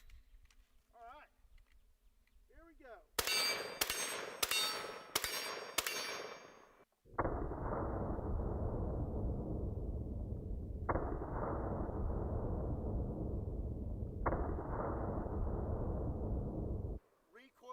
Not too bad, which I hate.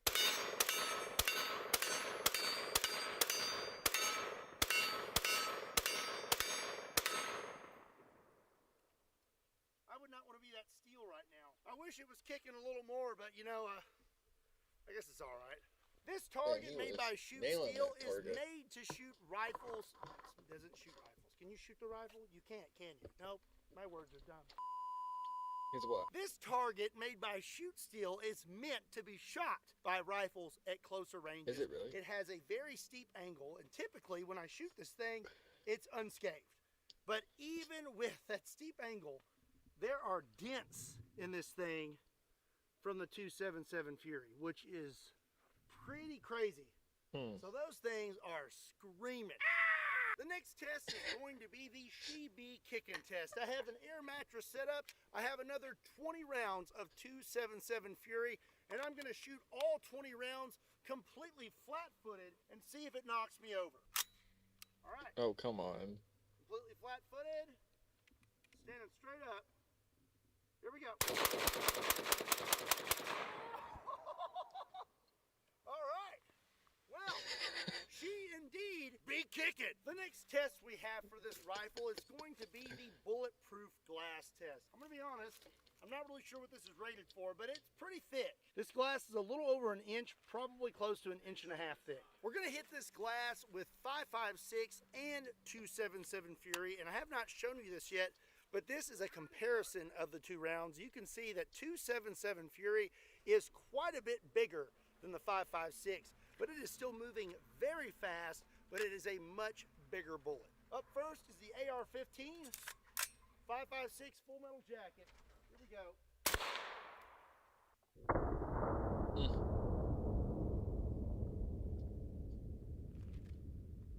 Now for the 277 Fury with full metal jacket. If you guys don't know, these are where the Golden Globes are. Right here. There's a boxing magazine there, but I like leaving. At first glance, it's pretty obvious that the 277 Fury hit this glass a lot harder than the 5.56. 5.56 still smacked it pretty good though. We got some good damage there, but the glass did stop it, and there's no bulge. As for the 277 Fury, hit it a whole lot harder. We have fractures and cracks all the way down here, and it's very obvious that it was delivering more power. And I don't think we made it completely through, but man, we were really close. Yeah, you hit it 2 more times in the same spot, bro. You're good. You got it. I would say that the 277. Oh my god. He's like standing right above it too. Like, Jesus. Oh. It's because he's like literally right next to it. It's gonna do that regardless. Oh my god. Fucking come on, guy. We wasted $40. Yeah, where did the table come from? Reasons the military swapped to the 277 Fury was body armor penetration. So up next, we're gonna do a test with our little gremlin here. And I have a level 4 body armor plate made by Premier Body Armor. And this thing will stop just about anything. We're going to see if it will stop the 277 Fury. Now, take into consideration, these are full metal jackets. So maybe I can run the casinos now that I got this cap money and be able to make, since I got 10 luck, right? I'll be able to get a few different, grand. And then flip it like that. See if this will work. So stick with me here. No, I don't want to. Oh god, I almost got past him. Did I glitch? You okay, little guy? Oh shit, this isn't good. Okay. Oh. Well, at least I have a save before this, I think. Whether the body armor stopped it or not, it blew his legs off. I mean, it delivered a lot of energy to this little gremlin. Son of a bitch. Okay. Here's the hit right here. What do you think? You think it went through? Let's find out. I'm going to let you have the first peek. No. I can see the reflection in the lens. It did not go through. It's pretty impressive. But I really would like to know what actually got pretty close, though. It actually buckled out the backside. You could tell it behind the seal there. This did create quite the bulge back here. Yeah, see, I was about to say, I'm surprised they didn't say anything, because, yeah, it was broken. It's broken. Like, you do one more, you're not doing much. All right, now it's time to do a scientific ballistic gel test. I have two 16-inch This is what I'm here for. Clear ballistics gel sent to us by Clear Ballistics, and we're going to blast them with a 113 grain full metal jacket and 155 grain Botel hollow point. And to add to the fun, I have what is called a chronograph. This magical device. Dude, we gotta get back to where we were. This is ridiculous. Come on. I have two different rounds, like I said. First, I'm going to send a 155 grain Botel hollow point over the chronograph and then put one in the gel. Oh, come on now. Load. 2,600. Auto. Oh, see, it was able to barely auto save. Now we're gonna shoot the gel. I'm gonna get really close because I'm not really sure where to aim with this. And you're gonna fucking hit yourself. With the recoil. Look at the gases. Oh, jeez. Looks like we blew out the bottom. Shot a little low. It actually did go into the other one, bro. That did some damage. You did great. Pretty impressive. Regardless. Now let's see what happens when we hit it with a full metal jacket. Now we have a 113 grain full metal jacket. Let's see how fast it's going. 3,099 feet per second. That is screaming. Okay, now for the gel. Here we go. Let's see here if I get a little straight. My airsoft rival goes for 200. I mean, no, 420 My goodness, PSI. I'll tell you what, that's weird. I got an extra round in there. Let's send another one over the chronograph. Here we go. I was a little low. Jesus Christ. Little low. Bro, There's shot our his shot with the thing. full metal jacket. And what's interesting is the wound channel looks about the same as the boat tail hollow point, and then they converged into the same channel and opened up right here. You got your little opening right there. And then went through here and shot out the bottom again. I'm guessing I probably wasn't level when I shot that. Also wasn't level with that last shot on the chronograph. Up next is going to be the armor truck test. I have 2 rounds loaded up. You think that's probably a broken object he's not even willing to show because of how expensive it is. It's kind of embarrassing to me. Honestly, I've seen that. Screaming at 3,099 feet He's per rich, second. I guess he's not. But shit, he's got 6 million subscribers. He doesn't give a fuck. Okay, full metal jacket is first. Here we go. And now the boat tail hollow point. Oh. I think we may have made it inside there. You fucking did, dude. Okay, well, I'm trying to brag here, but I was accidentally accurate. I put both of those about the size of my thumbnail, and that was honestly a complete accident. I didn't mean to do that, but very cool that I did. Let's take a look on the inside. Okay. Probably going to have to let that air out for a second. It's a little stanky in there. 12 seconds later. So, we hit right here. We can see both of our holes. Went through the armored truck. And then, directly across, we have 2 new holes right here. So, we blew completely through the armored truck with both rounds of the 277 Fury. Pretty impressive. Now it's time to find out what kind of energy transfer we are getting out of the 277 Fury. And in my opinion, our best options today are a giant jar of pickles. I have since a we can't do the 3-pound king container talk, of cottage cheese.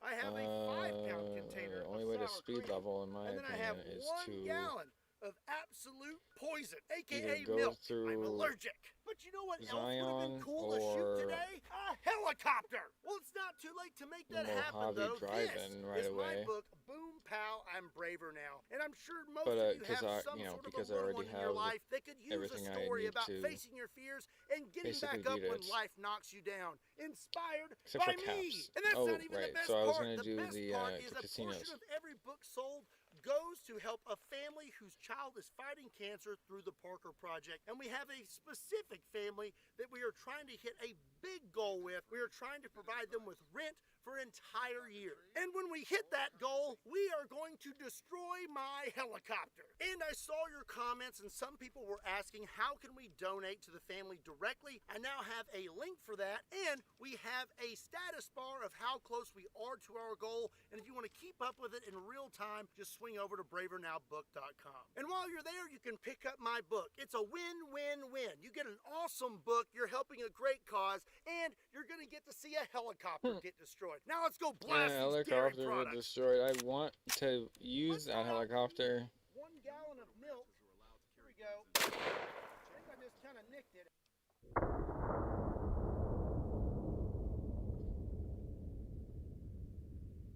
How about that sour cream? Now the cottage cheese. And now pickles everywhere.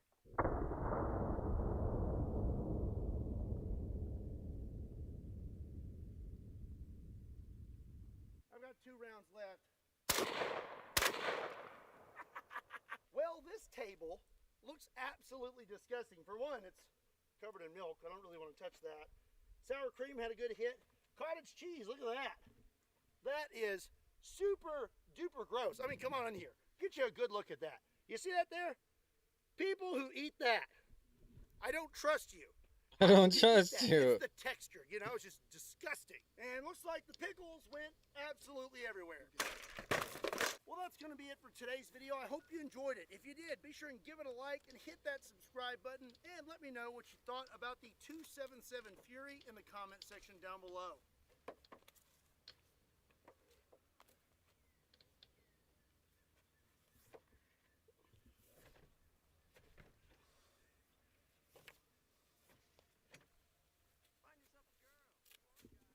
What the hell is he doing? What is he doing? Also, don't forget, if you want to pick up a nifty Kentucky Ballistics t-shirt, swing over to KentuckyBallistics.com. There's a link in the description down below. And as always, my name is Scott. Thank you so much for watching Kentucky Ballistics. I'll see you next time.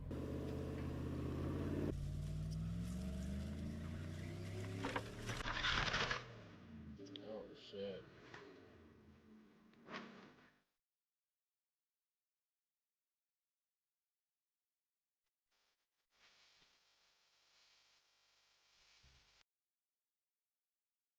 Okay.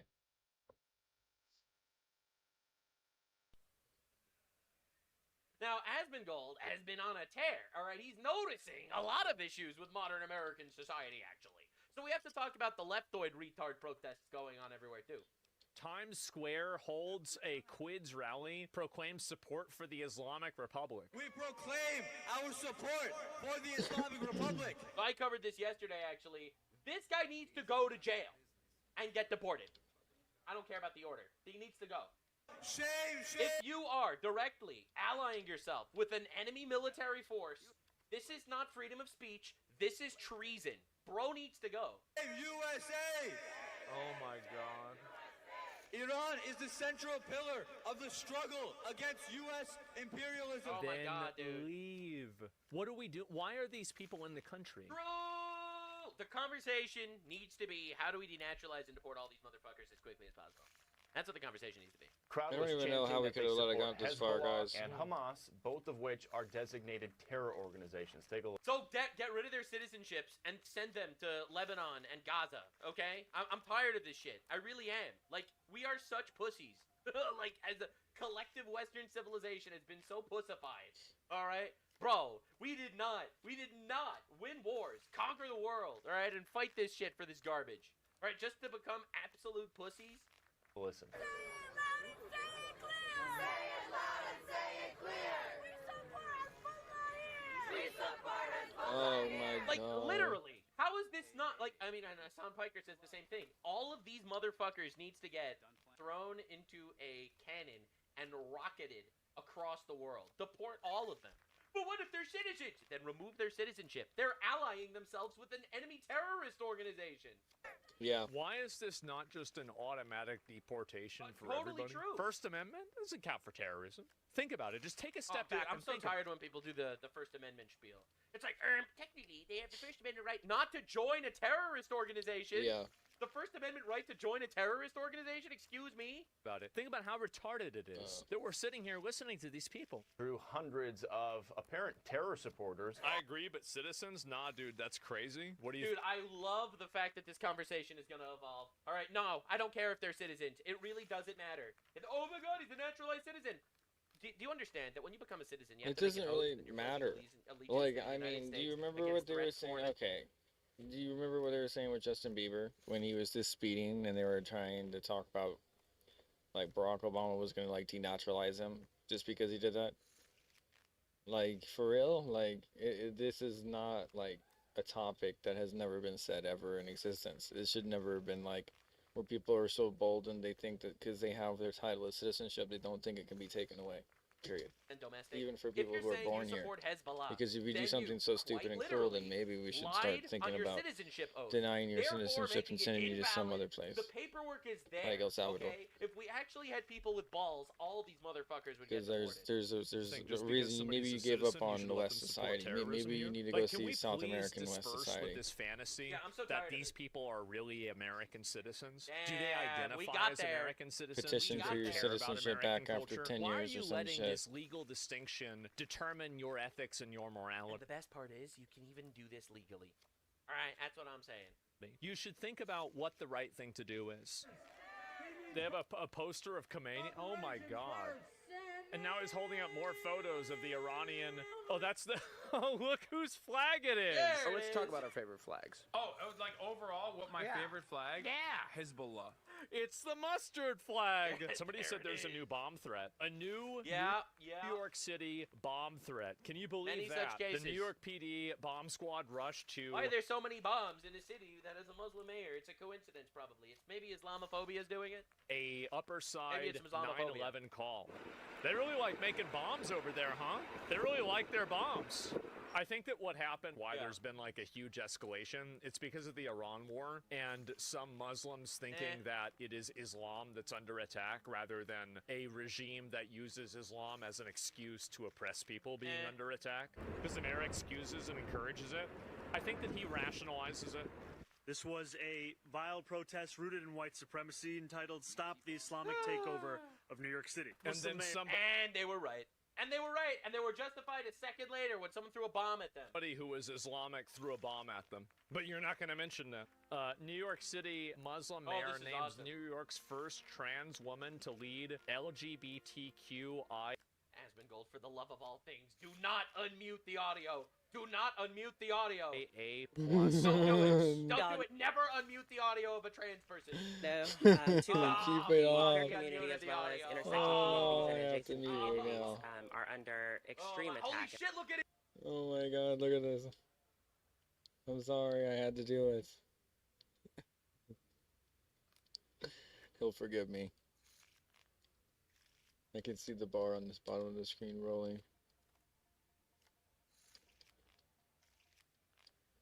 Important to note that this guy over here, literally biting his tongue over, he doesn't believe that this is a woman. He doesn't believe it. Oh my God. He didn't fool this fucker. All right, he didn't believe it's a woman. Right, bro is normally all smiles. 400 teeth shown in every picture he fucking takes. All right, he ain't smiling now. All right, he has to grin and bear it because he knows that the best way for Islam to conquer America is to ally with leftist retards. Oh my God. That's right. That's the strategy, actually. Align yourself with the leftist idiots that literally want to allow infinite immigrants to take over our country. Blame white supremacy, all right? Literally use all the fucking talking points of the left every single time. That is how you invade a nation. And bro has to grin and bear it with this fucking guy, right, standing right over there. And so now more than ever in this moment, it is so critical, I think, to have trans leadership because... What do you need? What do you go to the gay office for? What is the purpose? Oh, it's very simple. It's to chop children's penises off at rapid strength. Of the gay office. Like, I don't even understand. They're trying to re-industrialize the grooming of children. It's very important to them because they can't breed. All right, how do they infect the minds of the next generation if they literally can't breed? Well, they're vampires. They need to groom them, I guess. But it's super important. You need to put trans people everywhere to groom the children.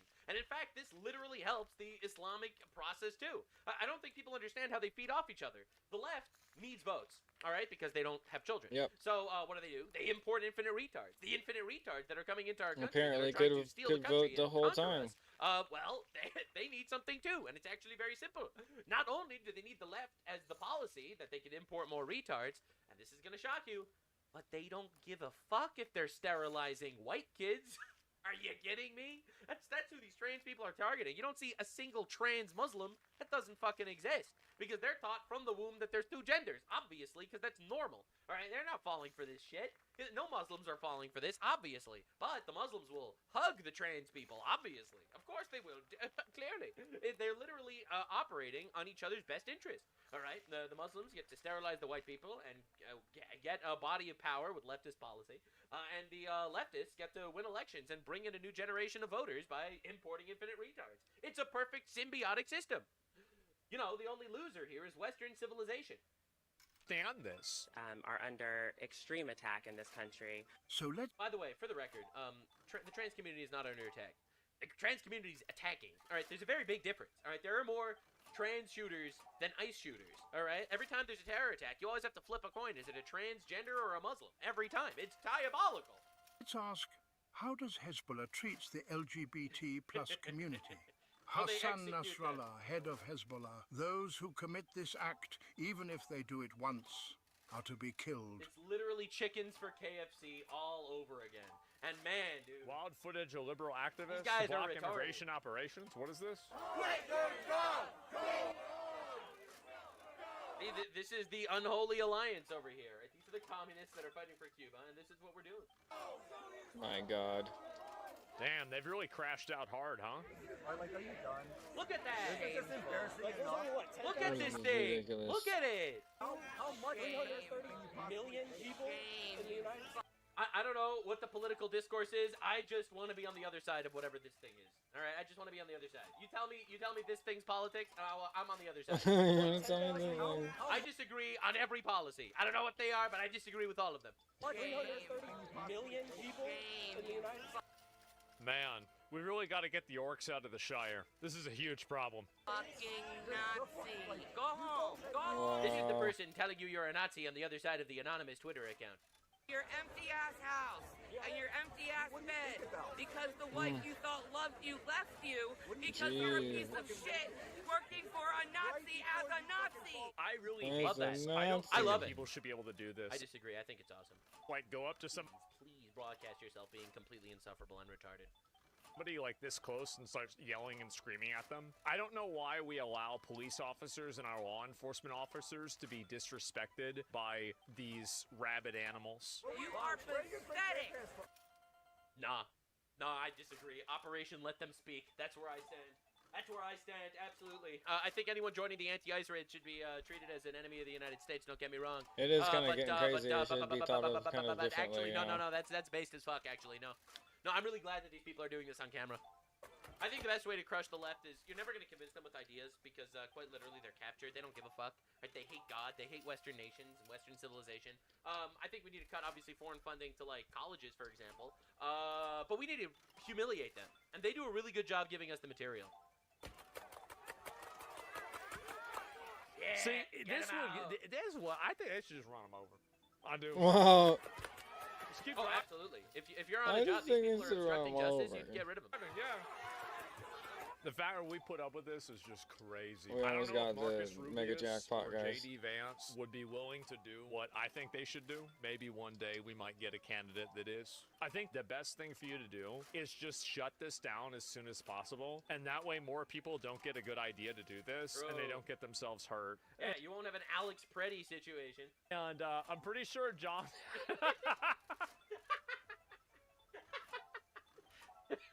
I don't know about that.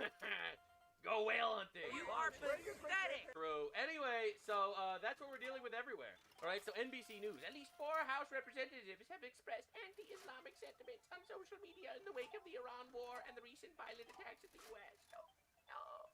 Maybe we wouldn't feel that way if 5 American Muslims in 4 states hadn't used 3 guns and 2 bombs while screaming 1 prayer. Killed 2 National Akbar. Guards members outside of the White House, This basically. People are so tired of this shit, it's insane. We're back. All right, Bomb Squad, of course, shows up to the We New almost York hit the Police sevens. Department. Bomb Squad shows up to the hospital because, I mean, are we surprised? Are we really surprised that this is happening? Are we really? Unfortunately, the liberal women have begun dancing, singing, and grinding on ICE agents in a form of protest. Let's exchange the That's where we're at, ladies and gentlemen, in a society. The war is being waged. These are the mentally sane people explaining to us how actually the police should not actually get involved in arresting criminals. I'm really glad we have these twinkle butts over here teaching us exactly what right and wrong is. That's right, ladies and gentlemen. These people are single-handedly stopping fascism in its tracks.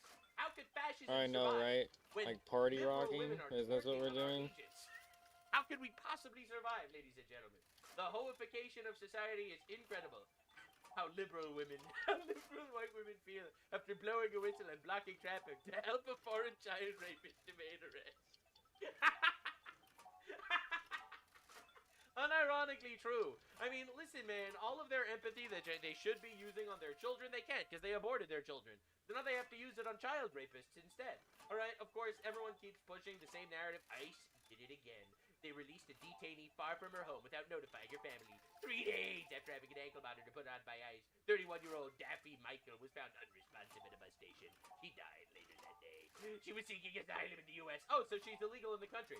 Anyway, wow. ICE responds, obviously. ICE had nothing to do with this woman's death. She passed away 3 days after ICE encountered her, followed her, arrested by local authorities for terroristic threats and harassment. Daffy Michael, an illegal alien from Haiti, was encountered by ICE, placed in removal proceedings. ICE issued her an ICE ankle monitor, and she was released from ICE custody February 27th. She was released with all of her belongings, including a fully charged phone in sunny weather in the middle of Pittsburgh, where public transport is readily available. March 3rd, ICE received the notification her ankle monitor was tampered with. ICE traveled to her location, and she was fucking dead. All right, local staff in the hospital refused to cooperate with ICE, obviously, because they're leftoids. They went through college. Anyone that went through college is a threat. Quite literally, it's insane. Our officers instead have to call the U.S. Marshal Service, who let the building and were let into the building, were given the severed ankle monitor. However, staff refused to tell the U.S. Marshals about the individual's condition. ICE was never given an official notification of her passing. Found out about her death through the media. This is absolute fucking insanity. That's People gnarly. are dying. All right, this is Pokimane, leftist, anti-capitalist. All right, hello, Twitter. And I just felt the need to remind you that this is, in fact, a 29-year-old woman. This was completely irrelevant, but I felt like including it anyway, because fuck Pokimane, and and that's literally it. And that's literally it. Literally. I hate these e-girls telling you about politics.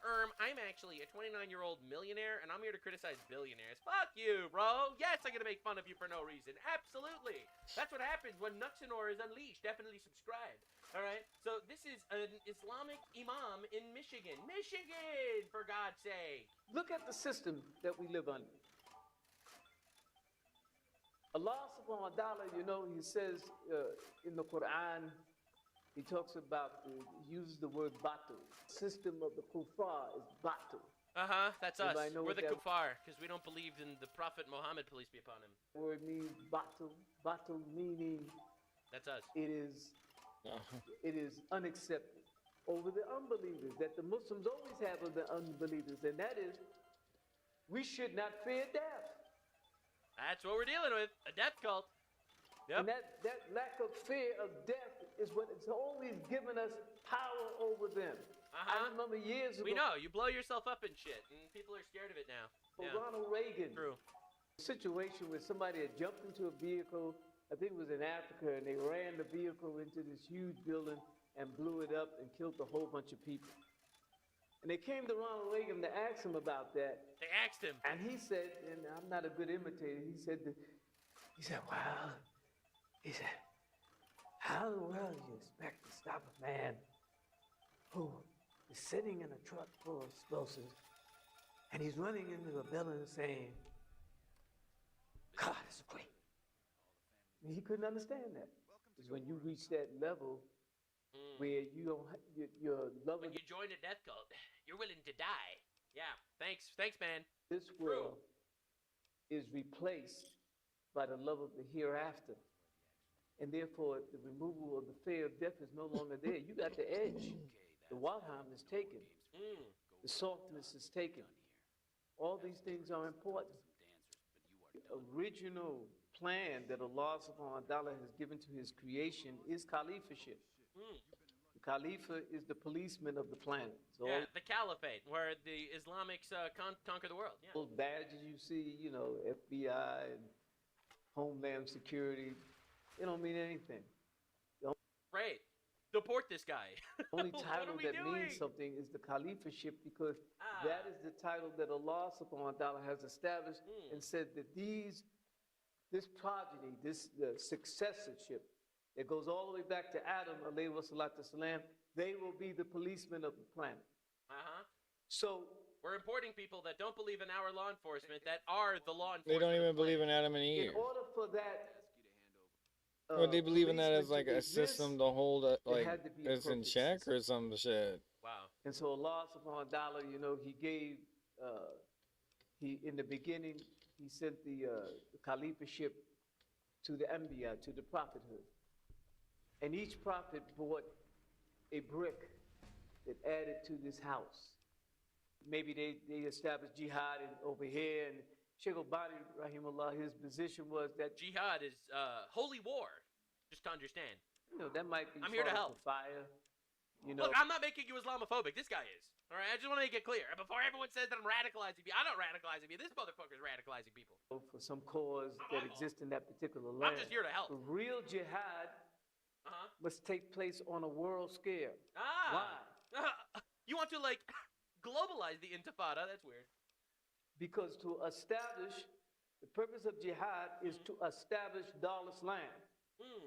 What is Dar al-Islam?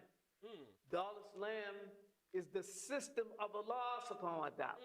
Sharia law. Wow. So the goal is literally to come into our countries, conquer us, and impose your own laws and fuck ours, I guess. Wow. Wow. If I said that, I'm Islamophobic. If an imam says that, it makes him a scholar. It's his system. Makes him a scholar. Under that system, it is so fair that it says it is created this piece called the dhimmi. The dhimmi, that's the status that the kafar is, for those of you that are unaware. That means that you are a subservient, all right, where they let you live if you pay a tax for your life. And dhimmis are those who are outside the religion. That's right. So you are a second-class citizen if you are a non-Muslim, and it is their job to impose God's wrath upon you, because Muslims are superior to the infidels because they're willing to blow themselves up. I'm really glad we're on the same page. Really good that we have these people in our country. And the reality is, people are really tired of this, especially me. What we know about the man behind that attack just described, who he I was, could tell. how he came to America. Let's bring it. This is referring to the Islamic terrorist that blew himself up in a Jewish school 2 days ago. Usher Qureshi. Good evening, Usher. Good evening, Tony. Well, CBS News It's not good at all. There's nothing good about this evening. Tonight, overnight, federal agents raided his home behind me. Just 2 days before the synagogue attack, Ghazali, seen here on this security video, bought more than $2,000 worth of fireworks. Tonight, the FBI confirmed that fireworks were found in the truck. Ghazali was born in Lebanon and entered the U.S. legally in 2011 on a spousal visa. Why did we do this? Why did we let this happen? Becoming a U.S. citizen 5 years later. He lived alone in Dearborn Heights, Because we're gluttons for down punishment. the block from his job at this restaurant. Because we Now, don't March know 5th, when family to say members, no. including Ghazali's 2 brothers, niece, and nephew, were killed when an Israeli drone attack struck their village in Lebanon, leaving him distraught, according to community members. Oh my God, Israel just killed his family? Who were his family? A local journalist in Lebanon spoke to villagers who claimed Ghazali's brothers were members of Hezbollah's rocket unit. But you mean to tell me that this guy's brother was literally firing rockets at civilians in Israel, and Israel struck back and killed them, and now this guy decided he's going to blow up a school in America? Really? Like, what are we doing? Would not provide their names. Now, Dearborn Heights Mayor Mo Beydoun said this afternoon that while Ghazali recently suffered a tragedy, there is no excuse for violence. He also pledged support for the local Jewish community. I'm sure he did. Anyway, so, pretty weird how this keeps happening. I know, right? Now, why are we literally bringing these people? First of all, the guy's a fucking terrorist. He tried to blow up a school and kill 140 kids. Thank God he failed because his truck got stuck in the hallway, and then he ended up killing himself, right? Because he's the most retarded terrorist of all time. I covered this in my previous video. But the reality is, all right, and I think it's super important to understand exactly what we're contending with, is we are contending with a death cult, a literal death cult, all right, that's now in our country. The definition between cult and religion are too close. That's why he's saying cult, and I agree. Literally has family that are Hezbollah terrorists, and we still let him in and still made him a citizen. We made him a citizen despite the fact that his family are literally Hezbollah terrorists. Why? Why are we doing this? We don't have to live like this, man. I think it's just... It's designed, Nux. It's designed. The mastermind behind Iran's most brutal massacre just made a fatal mistake, and it cost him his life. After surviving the first wave of airstrikes, Iran's shadow leader stepped out of hiding for a public propaganda rally, thinking that he was untouchable. But he made a massive mistake. The mistake wasn't attending the rally, but rather what he did afterward. And that's a mistake that he's regretting right now in hell. Take a listen. Official Ali Larijani is dead. He was killed in a strike overnight, according to Israel's defense minister. This was probably the most significant strike, you could describe it, in the past week and a half as the Israelis and the Americans are going after the structure of Iran's regime. Larijani was largely considered the de facto leader in the aftermath of the killing of Iran's former supreme leader, and uncertain questions about Mustafa Khamenei, the man who was elected to be the next supreme leader. Larijani was serving as the secretary to Iran's Supreme National Security Council.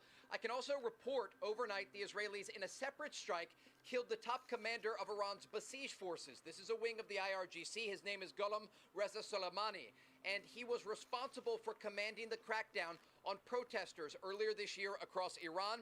An official tells me this morning that over a dozen... Now, I want to show you guys how exactly US and Israeli intelligence found him and took care of him. But before we get into that, I want to show you guys how Iranians are actually reacting to the assassination of 2 people who were behind the massacre that happened in January. Take a listen.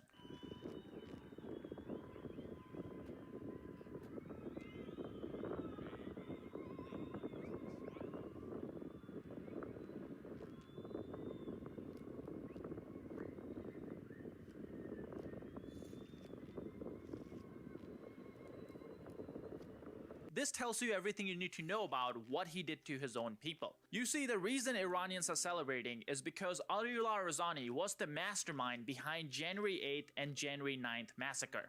The 2 days when Iranian forces massacred somewhere from 30 to 40,000 peaceful protesters just to protect the regime.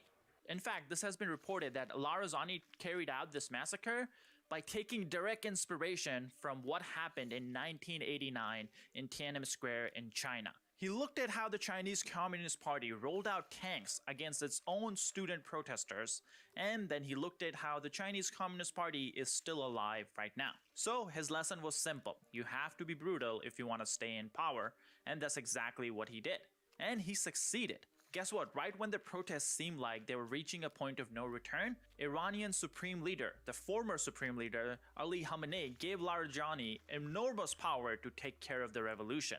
And after he took care of the protesters, he became the de facto leader of Iran, basically running the day-to-day things because Ali Khamenei himself was 80 plus years old, and he knew he didn't have the energy to protect the regime through this revolution. That's why Larijani became the de facto leader. And then when this war started, Ali Khamenei was assassinated and Iran formed a war council of 3 people, including Larijani. In theory, this war council is the one that's running the country because from what we have heard, the current supreme leader is in coma. But in reality, Larijani actually has more power than anyone else in the country. So he's the one actually running the country. But that's a risky position to be in, especially when you're fighting the greatest military in the world. So he's basically been in hiding all this time because he realizes it's a dangerous job. In fact, he's so paranoid that whenever he gives interviews to Iranian state media as propaganda pieces, he is very careful about not giving away his location. In fact, take a look at one of the recent interviews he did. You see how the whole room is completely dark? That's because he was terrified of giving away any intelligence clue about his location. He was careful and paranoid. But unfortunately, he did make a massive mistake that he's probably regretting. That mistake came from him going public. You see, on March 13th, Larijani came out to celebrate the Al-Quds Day rally.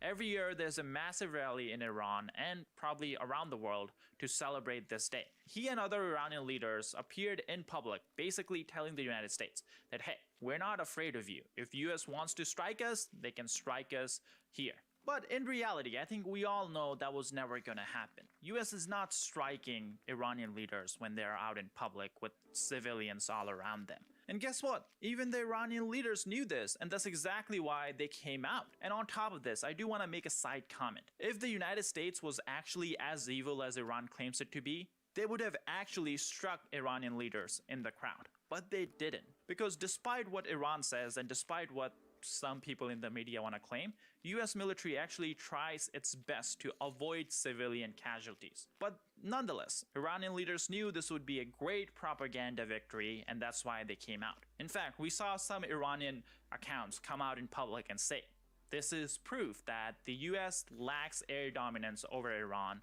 and the offensive power that Iran has is still very, very strong. Unfortunately though, I think this account spoke a bit too soon. You see, here's what the Iranian leaders did not think about. You see, the real risk wasn't actually attending the rally. The real risk was going back into hiding after you've been in public. Because everyone knows there are intelligence officers, spies, American spies and Israeli spies all over Iran. And they can track exactly where these leaders are going back into hiding. That was the real mistake. By appearing in public, they gave intelligence agencies a starting point. And from that starting point, their movements were tracked until they went back into hiding. And then the strike happened at the best possible moment. Ali Larijani is no more, and along with him, some other important figures in the regime. Now, in a second, we'll talk about why the timing of the strike is so important, because it seems the protests are about to restart, probably as you guys are watching the video. But before we get into that, let me tackle one point that a lot of people are arguing online. Many people are saying that this is actually very bad news because Israel is the one who eliminated him, and the United States was actually considering him as the next leader of Iran. You see, President Trump has been very vocal or in public about the fact that he wants a Venezuela-type solution in Iran. Meaning, we want someone who's in the regime, but who's moderate, who's not as hardline. And we want that person to take over the regime and improve the relationship between the United States and Iran and basically put Iran back on the right track from the US perspective, okay? But I don't think Larijani was the guy that the US was actually considering. Take a look at this wanted poster that the US State Department released on the same day as the Al-Quds rally. There is a $10 million reward for information on the Iranian leaders. This includes the supreme leader, top commanders, and right there in the second row, second person from the left is Ali Larijani. If the US was actually protecting him as a potential partner for the future, they would not be actively putting a price tag on his head. And again, that's not to say that there weren't some people who were on the US radar for, as a future leader, and they were eliminated in the initial strike. But he's not one of those guys. And on top of that, this poster tells us a lot. More importantly, it tells us who's not on this poster, and that's the Iranian president Pezeshkian. Someone that many people see as a moderate, and that's probably why he's not listed on the poster. But unfortunately, he doesn't really have real power in Iran as of right now. And another person who's not listed on this poster is the Iranian foreign minister, the same person who has been negotiating with the United States right before this war started. From the State Department's perspective, those aren't targets, and that probably tells us something. Now, as I said earlier, Larijani wasn't the only one killed last night. We had another important figure. But before we get into that, just a quick reminder to hit the like and subscribe button down below. It really does help us out in the algorithm, especially when we're talking about Iranian leaders getting assassinated. Now let's look at this next guy. This guy is Gholam Reza Soleimani. He was the besieged general known as the Butcher of the regime, and he was also eliminated last night, probably in the same strike that took out Larijani. Under his command, the besieged forces have orchestrated the massacre of peaceful protesters like we saw one in January. They have also managed a network of black sites, known as torture chambers. They have led aggressive persecution of women and youth seeking basic freedoms, and regularly used live ammunition against unarmed civilians. So yeah, the Iranian public is definitely happy that he's gone. Now, what's a little bit ironic about this assassination is that just a few days ago, he publicly announced that Israel actually does not have the capability to fight more than 10 days. Take a listen. The Zionist regime has the capability to fight for 10 days on the scale of a major war. This same aggressive U.S., which holds more than 50% of the world's military power, has the capability to fight for 1 month on the scale of a major regional war. These are the calculations they themselves have conducted and announced. Well, guess what? He was assassinated by Israeli forces yesterday, which is the 14th day of this war. So I'm guessing his math was probably not the best, because he was way off in Israel's ability to continue this war. Now let's talk about the timing of these assassinations, because that's also something that's significant. Tonight in Iran, technically that's already happening as you guys watch this. Well, tonight is the celebration of something called the Festival of Fire, which is a traditional Persian celebration held on the eve of the last Wednesday of the Persian year. During this festival, people come out onto the streets and celebrate the festival? Well, many are predicting that people will use this festival as a way to restart the protest in Iran. Now, I want to be clear, this is just a prediction, and usually predictions are wrong. But guess who's actually worried about this situation actually happening? The regime. That's because Iranian authorities are actually publicly telling people, don't come out, don't celebrate this festival of fire because the country is at war. And on top of that, Basij forces and IRGC forces are on the street in civilian areas fully armed with rifles and guns and telling people that they have orders to shoot if anyone gathers for any reason whatsoever. The regime is definitely preparing for what comes tonight, and that means we'll definitely keep you guys updated as to what happens. So be sure to hit the subscribe button down below. Oh, look at Oh, man. fellas. You crying, boy? Maybe we'll go back down to McDonald's and get you a lamb burger, some French fries. Wow. You little sissy boy! Yo, Brandon, what up, G? I don't think that you are an Oscars guy, but I may be wrong. No, I'm not. Unfortunately, I did not watch the Oscars. Neither did Danielle, my wife. That's not something that we we've really enjoyed. Yeah, dude, you have to serve with Rashida Tlaib and Ilhan Omar, so you get to see best actresses all the time in the halls of Congress. I'm sure you've seen plenty of acting and Oscar-worthy performances, like at the State of the Union. Yeah. There's far more acting talent, I would imagine, on the Democrat side of the aisle in Congress than there is in Hollywood. That's right. What's the difference these days? What's the difference? You are a proud father. I believe you have 2 children. Is that correct? Am I keeping count 2 correct? young Okay, children. That's great. People do this to us all the time. Young families. It's hard to keep track, honestly. And I thought it was kind of cool though, right? I thought it was neat to see some strange veneration actually of fatherhood, motherhood, parenthood, a little bit of Christendom actually shining through in the anti-Christian Hollywood satanic cesspool. I think that's kind of neat. I think that's a W. What do you think? Oh, I think it's a huge win. I mean, that's what, there's been such a disconnect between the elites in Hollywood and normal people in the rest of the country who go to church every Sunday and believe in God and believe in things that are good, true, and beautiful. And it's nice to see that disconnect at least get smaller, even for just a short period of time. I mean, to your point, I don't watch the Oscars and neither does anybody in my family. And that's because for so long, Hollywood has become little more than just a cesspool of cultural rot. I mean, there's very little of cultural or aesthetic value that Hollywood has produced in the past several decades. I mean, these are people who generally, as a general matter, disdain everything that I love and stand for. They disdain generally our faith. They disdain our culture. They disdain our country and our heritage. All of the things that we believe make this country great and that are good, true, and beautiful, they stand against. So it is good to finally see somebody within that dark world who actually, at least to a small degree, reflects the values that the rest of the country holds. Yeah, it's amazing. We heard some preening and mewling, virtue signaling speeches about crackdowns on free speech, right, and authoritarian dictatorships. But they don't say anything about Iran. They say nothing about Venezuela. They say nothing about Cuba. They say nothing about President Trump global wins.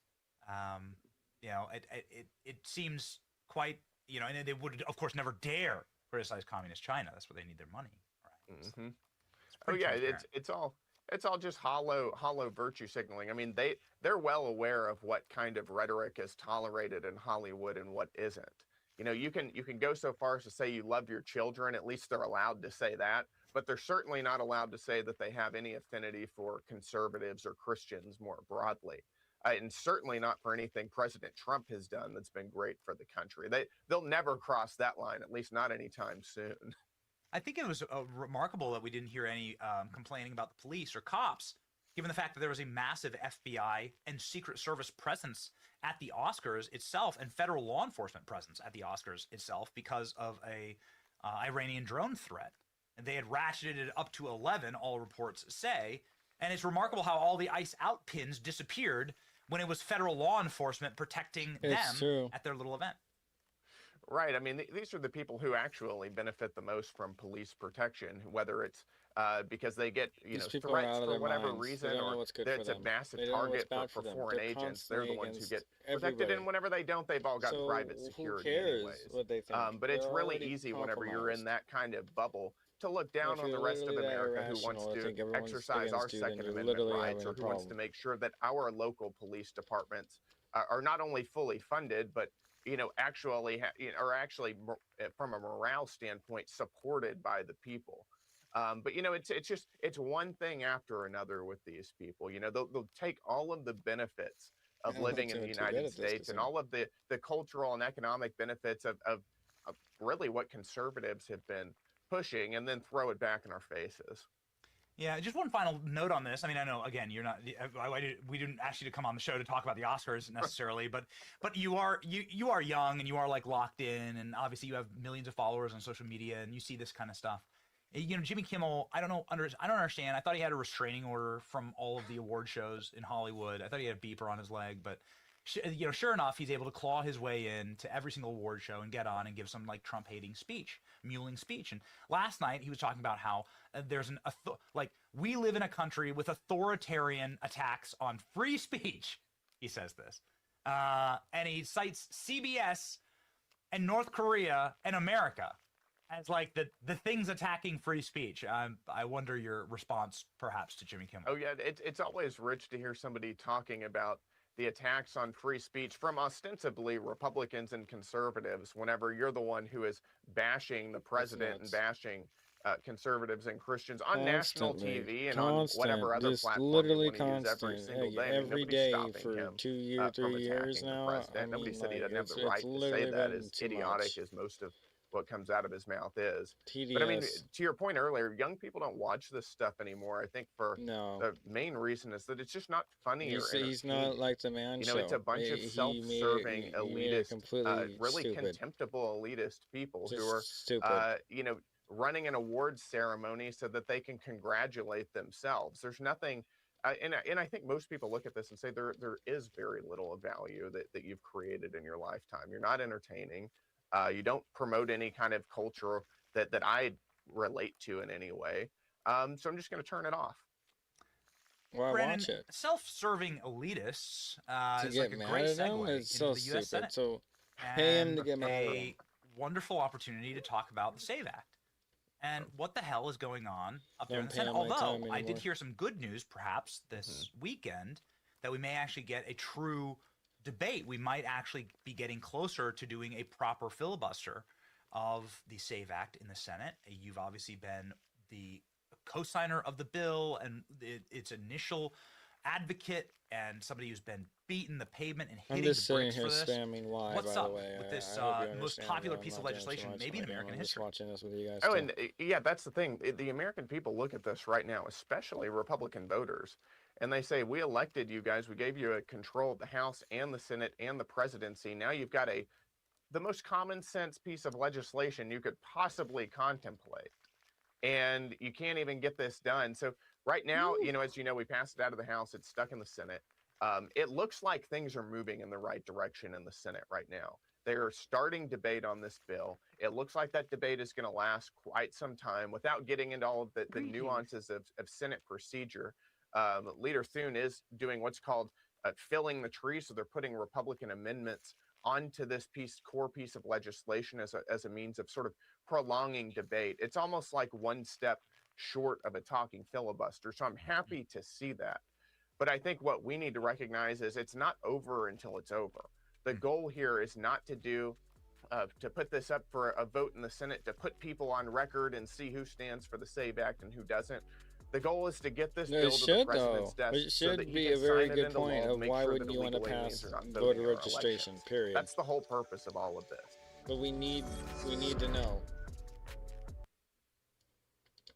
The American people need to know. Not just the government. The American people need to know who's voting for this shit. $1 billion fraud crisis. You can't play the sides. You can't play both sides if you literally are literally not being put on the spotlight. You literally won't. Nick Shirley is at it again.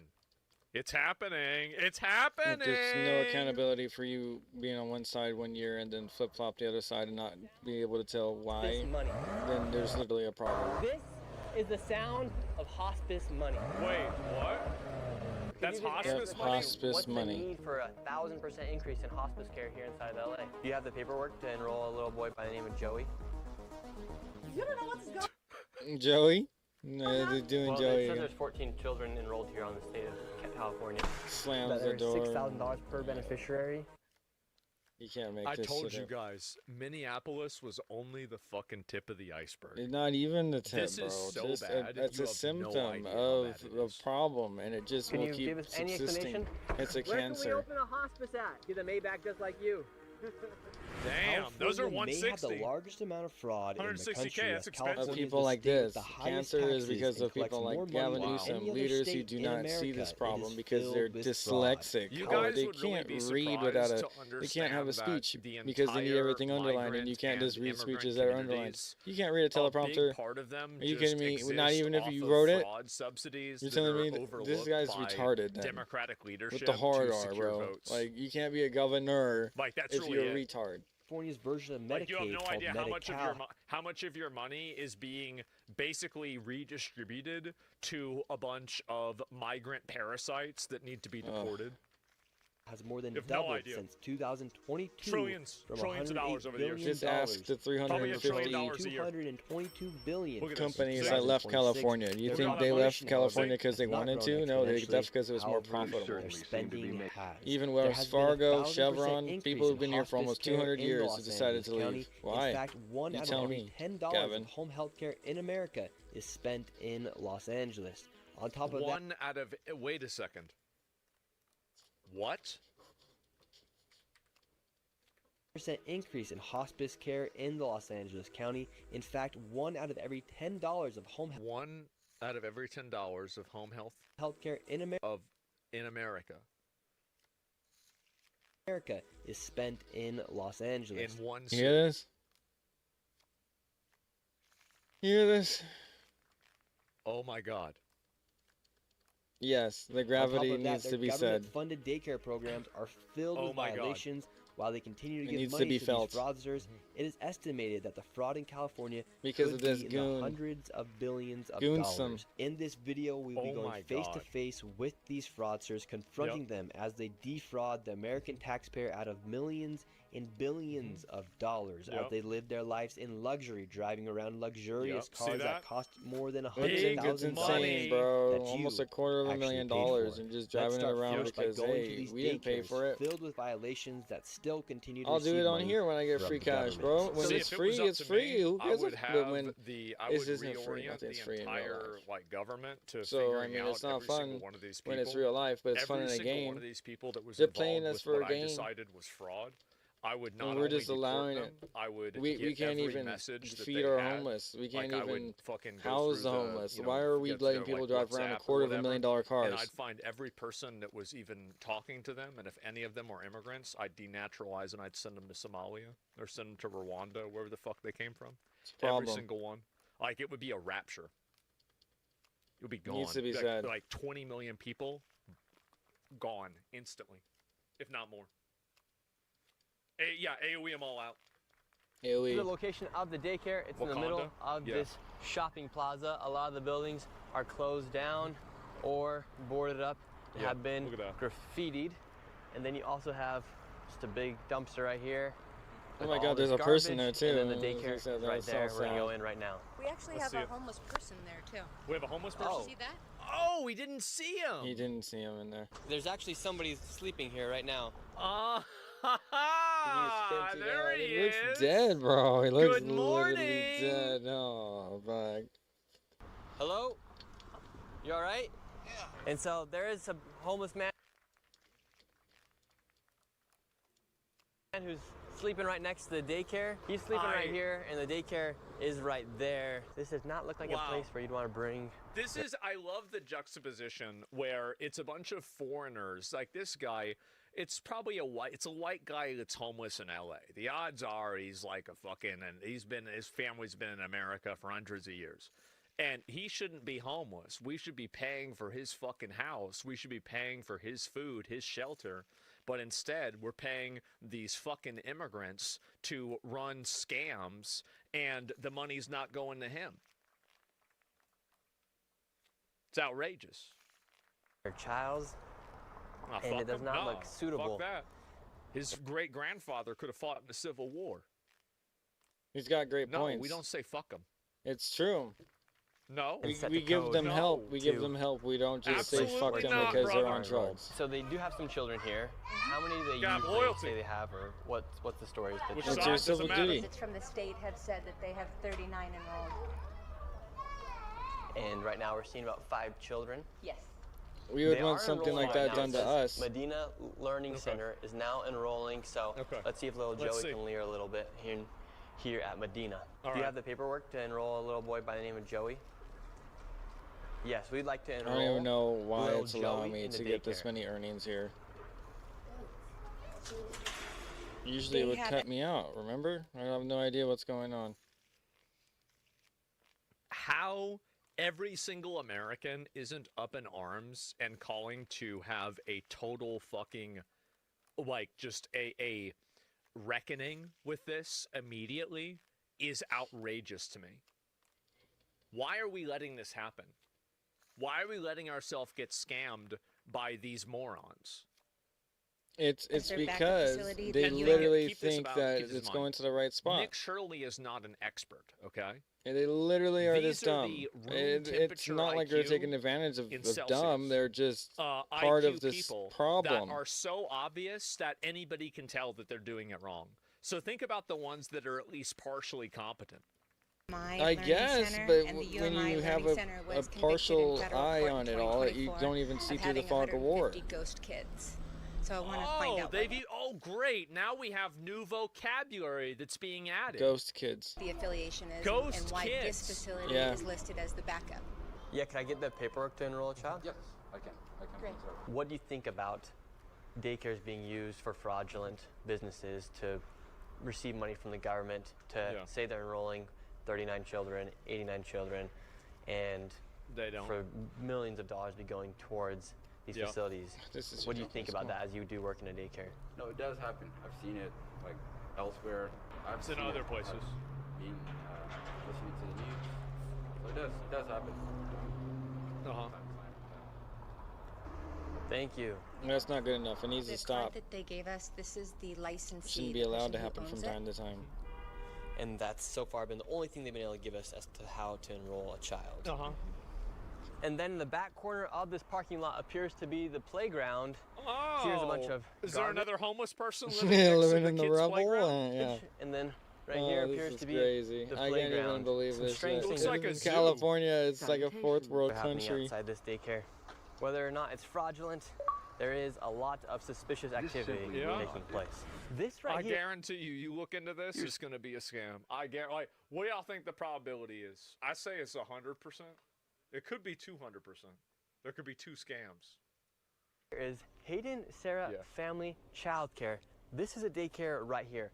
Apparently, they have 14 children enrolled. Tell us a little bit more about this daycare right here. We're in the middle of the That's a hills lot of here in kids. San Diego. So, according to it's too state many. records, Pro- when this is a inspectors problem. arrived here, there were 14 kids Uh-huh. enrolled, Humbly at but your 0 present. Oh, And then okay. this place was also cited So for there are not a single kid there. Got it. having missing children's records Oh, and kids are also gone. not having a facility 17,000. roster. It's kind of weird that there's this daycare in the middle of a neighborhood. Hello. I was Okay.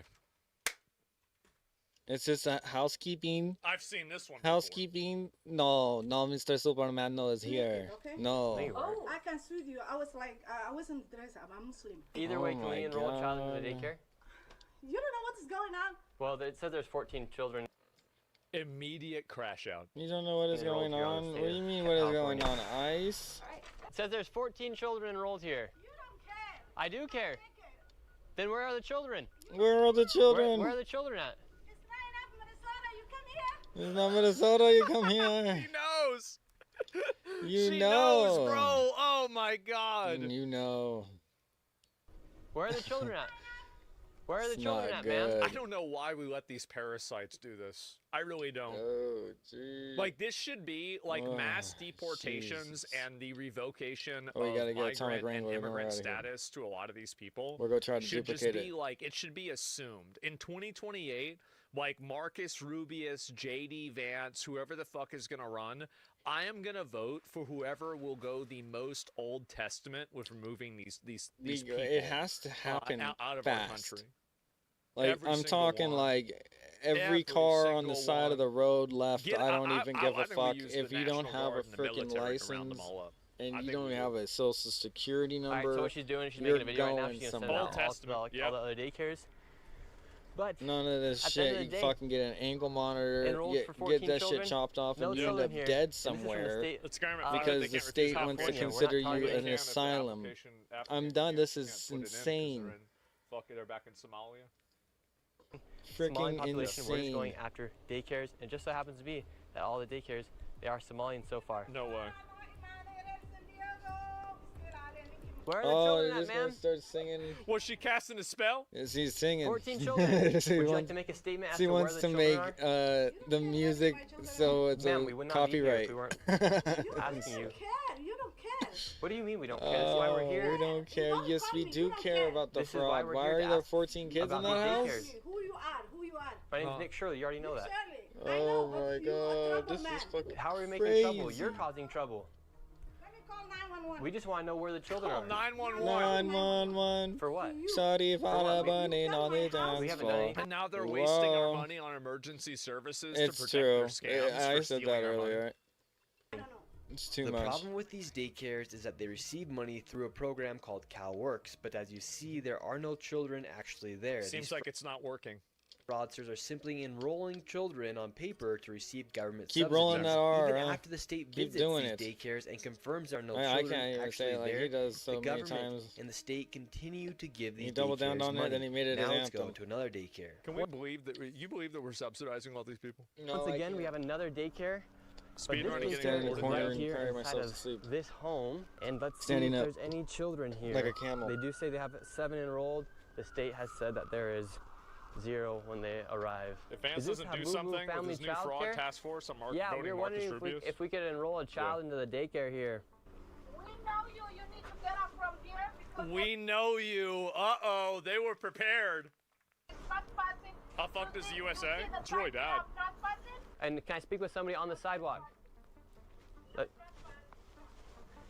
We just like to speak with That's a somebody. nice house. Look at that. That's a nice house. That's a nice car. Look at this. These people are living the American dream, and you're sitting there slaving away to student loans. That's right. Yes, sir.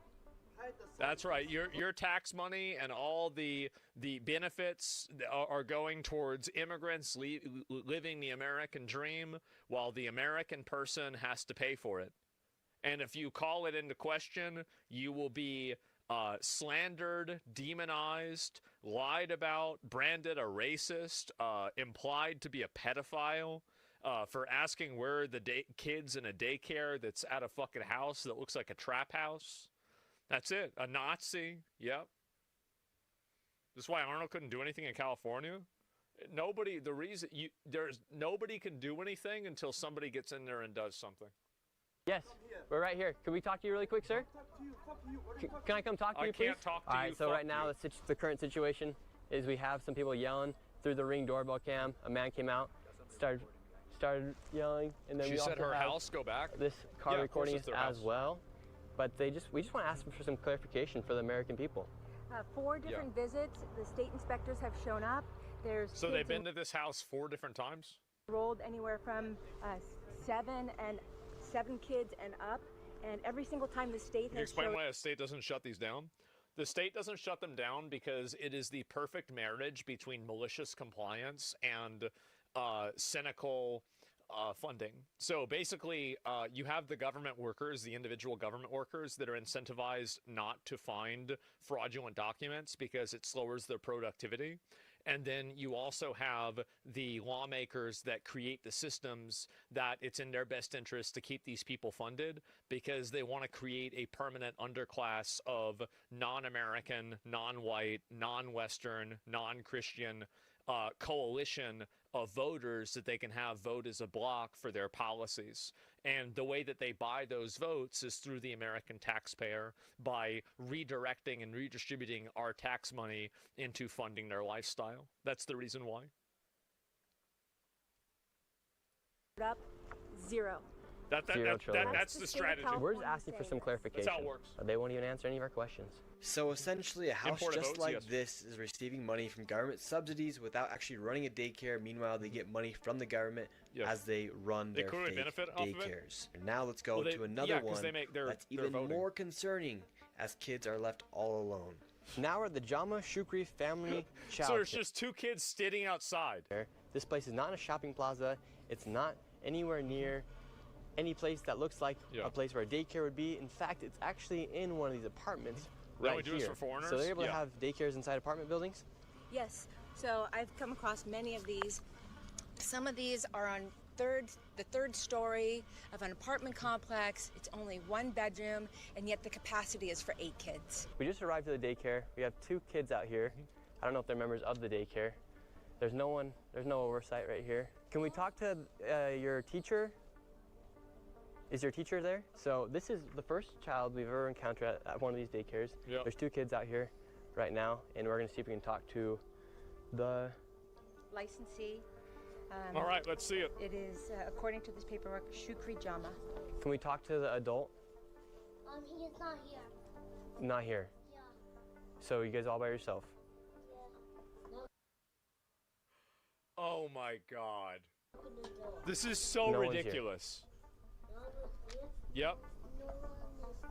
Hey, listen, I'm blue in the face. Okay, There should so you never guys are all just by be yourself. kids sitting outside. Yeah. This is the problem. Pretty sure it's Yeah, medical okay, transportation that's companies, scams doing the same thing. No Yeah, one's literally. watching this Wait, children. I brought They're my all by pencil. They're themselves. just My sitting heart there. is breaking right now. I can't. Unbelievable. Yeah, and what makes you so emotional as a mother seeing that those kids are just out by themselves? Seeing the kids all by themselves. I'm gonna be honest, that doesn't stress me out at all. We were out like that doing all the time. We were out there, bro, like we were hitting not each other right. with sticks that age. Like my dad would just say, "Get out there, fucking beat the shit out of each other with a stick," and that's it. You know, it's like 3 of us, just a stick, have fun. But like that's not the problem to me. It's the money. It's supposed to be a licensed daycare, Yeah. and there's True. no adult anywhere. I missed some of that. But What is like, going there was on? like freedom in The my crazy I life. get what is you say. I mean, But it she's was right. also in a She's gated right. $1 community. billion to child So care it and was daycare like, facilities you just know, like $6 these, something and there are that over you kind of 39,000 understand who is in the park. facilities in the state. The California Department of Social Services You have a even good found idea. an error rate of over Especially when it was 55 1.6% and up. in their own audits. You know. And to be very conservative, it is safe to say there's upwards of $100 million in fraud lost each and Probably way more than that.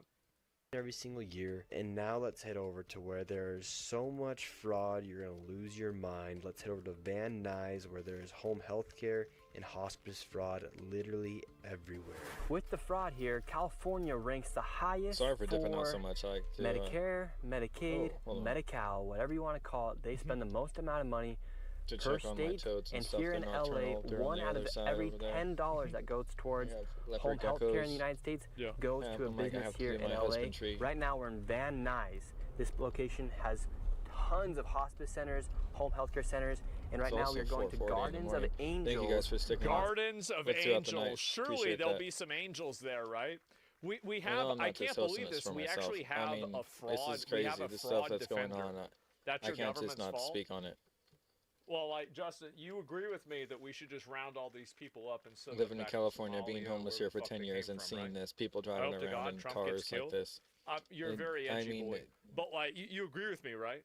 I'm elated that somebody is finally getting to this and blowing the lid off I'm of helping it. that hide the understanding Epstein where files. some of the water, I didn't. the This is leaky, the first you time know, I've heard of this. money is going out of, because this is only one I spigot. didn't know I was this important. Are you like a third worlder? So, You from Pakistan? Afghanistan? I don't know. I Which haven't shithole you from? paid attention. Which one?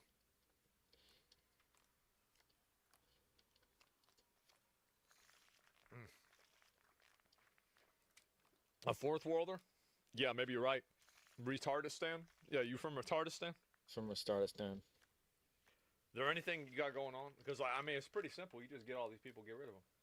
I mean, we need to figure out who are citizens. have a Period. single thing to say? There shouldn't I was just be trying to a get brought up. I'm debate just another over asshole, what the but fuck. I'm from Canada. Whoa. From India. Okay. So, all right. Well, that's fine. Really? I did it's already. Annoying, bro. Like, are you really being annoying? That's gnarly. Nah, you're so annoying. I don't want to read your mouth. You're just annoying. You're a attention seeker. This, they billed $4.8 million per beneficiary. They charged $5,807. $5,000 person. $5,000 a person. That's a with lot. 28.6 claims per patient and only 2 codes, which means 2 services were provided. And inside of this same location, there's also Blossom Hospice, and they received $3.4 million. Wow. $6,000 per beneficiary. That's a lot of beneficiaries. At $927 per claim, and only 1 code, which means they only provided 1 service. And it looks like there's about 15 more hospice centers inside this one plaza we're going to right now. We have all the information with us. In some of these places, it doesn't even look like they've been registered with the CMS. Oh, no. No way! Which is the California Centers Medical for Service? Medicare and Medicaid. 7 of the 4 entities have 0 SMS data. Numbers like this make me feel stupid for being an honest person. Yeah, I know. And the other thing is that some of these people work in the government, and then they work and they basically ensure that other people from their community are able to take advantage of these scams. Like, I know, right? Like, it's spread through TikTok, and like look at how much money they broke the system with, with just one thing. Sending people on the border, you think they didn't have a backup plan to freaking feed and house and like give money to the Armada? No, there was an inside joke. Armenian They Russian played mafia. on our system. They knew. Somebody going in Ever there, since Obama, and we're they just knew. gonna ask them, what's the need for all this hospice? Is there that many people dying here in LA where they need to be spending millions and millions of dollars on this hospice care? All right, right now we're looking for a Garden of Angels Hospice. Just trying to just get 2 pounds. All down, these but that buildings didn't work. are all hospice. Every single one is a hospice? Wait a minute. What, so when somebody dies, they just throw them in a garbage can, like the communal garbage can? Is that it? Jeez, bro. Centers. Let's see if we can find Garden of Angels. This is I'm just gonna Angels drop this of in my Haven. carry. Oh, this is different angels. You've got to. Okay. We have Angels of Valley Hospice. Angels of. So we've got. Oh, wow. Hello. Take it to How are this you? Mojave thing here. Good. We were looking for Guardian of Angels Hospice, some but stuff this back. one will probably do Angels of Valley Hospice. Yeah, this one's probably a scam too. Hi, how you doing? We were wondering if we could get some information to check our grandma into hospice. Jeezy, how you doing? Yeah. We would love On to the maybe see if toilet it's possible to get her in here to Angels of Valley. Look at this. They only do hospital. Oh, okay. Okay, how many people do you guys have with you guys? Irrelevant. Oh, okay. Where are you guys from? Where am I from? I'm from here. We're just looking for a spot for our grandma. Yeah, no, we're doing only referrals. Okay. Combat armor. They And give if you you've ever combat been to a armor. hospital, you know that there's a bunch of people that work there. It's that kind of don't know how to nice. fucking speak Is that like English. It's a actually special? a huge problem. It's a mega problem. No wonder it's I was overweight. Omega problem. Massive problem. Can't communicate with the doctors and nurses because they don't speak English. We're seeing like we got Garden of tell me about Angels, it. Blossom Hospice It is here. fucking ridiculous. Systematic? Yeah, it is. Okay, well we'll keep looking for Protecting Guardian of stolen Angels. loot? Yeah. So they say they only Who take do it they from think they're hospitals, fooling? which could Nobody. be a valid response. Let's go see if we can find Guardian of Angels. This place is just filled with hospice centers and home health care centers. You have one right here, 7-star home health care. And then up 7-star? here, you have Damn, 6 wasn't Miracle enough? Healing Hospice. You had to get So greedy? this hospice location, Miracle Healing Hospice. Wow. In 2023, I guess it is a different color, they charged huh? $1.3 million, and per beneficiary, Crazy. it was Okay, I never noticed that. $32,000. That's a lot of for money. 38 beneficiaries. I don't Per want to beneficiary, that comes out to want $32,000, I'm still $935. hit. Let's see if Get Grandma can check Shit. herself into this one. I'm just trying to be a good grandson. All right, here. We're knocking the door. No one's coming. We look inside the Oh. window. And It's just an empty fucking. They're just throwing out $32,000. So there you go. It's an empty fucking room. Oh my god. I mean, you can't make it The up. building. In 2023, this place received $1.3 million. $1.3 million. Nothing. Wow. Insane. That's crazy. Insane. Okay, well, since we can't go to Miracle, let's see if we can get SX Home Health. SX, okay. Says they're open Monday through Friday from 9:30 a.m. to 5:30 p.m. It's getting really hard to find grandma the healthcare. Oh my god, I can put the bottle caps in there. It Hopefully sure that didn't is. glitch out. It really is. That would suck a lot. We got SX Home Healthcare. They're Uh-huh. not open, so it's all right because you can go to Alright, let's Alpha go see if we Omega can get this done. Ventana Hospice Inc. There's just so they're all hospices. Every single one is a hospice. Are these shell companies? These are shell buildings. It's like somebody took a motel building and turned it into 100 fraudulent organizations. I don't. We got True. a nice In one Mercedes day. down there. Three nice Mercedes In down one there. day. Wow. 3 This might Teslas. even double as like a illegitimate car lot. Like are they? Yep. Are they selling a car right now? Grandma's not.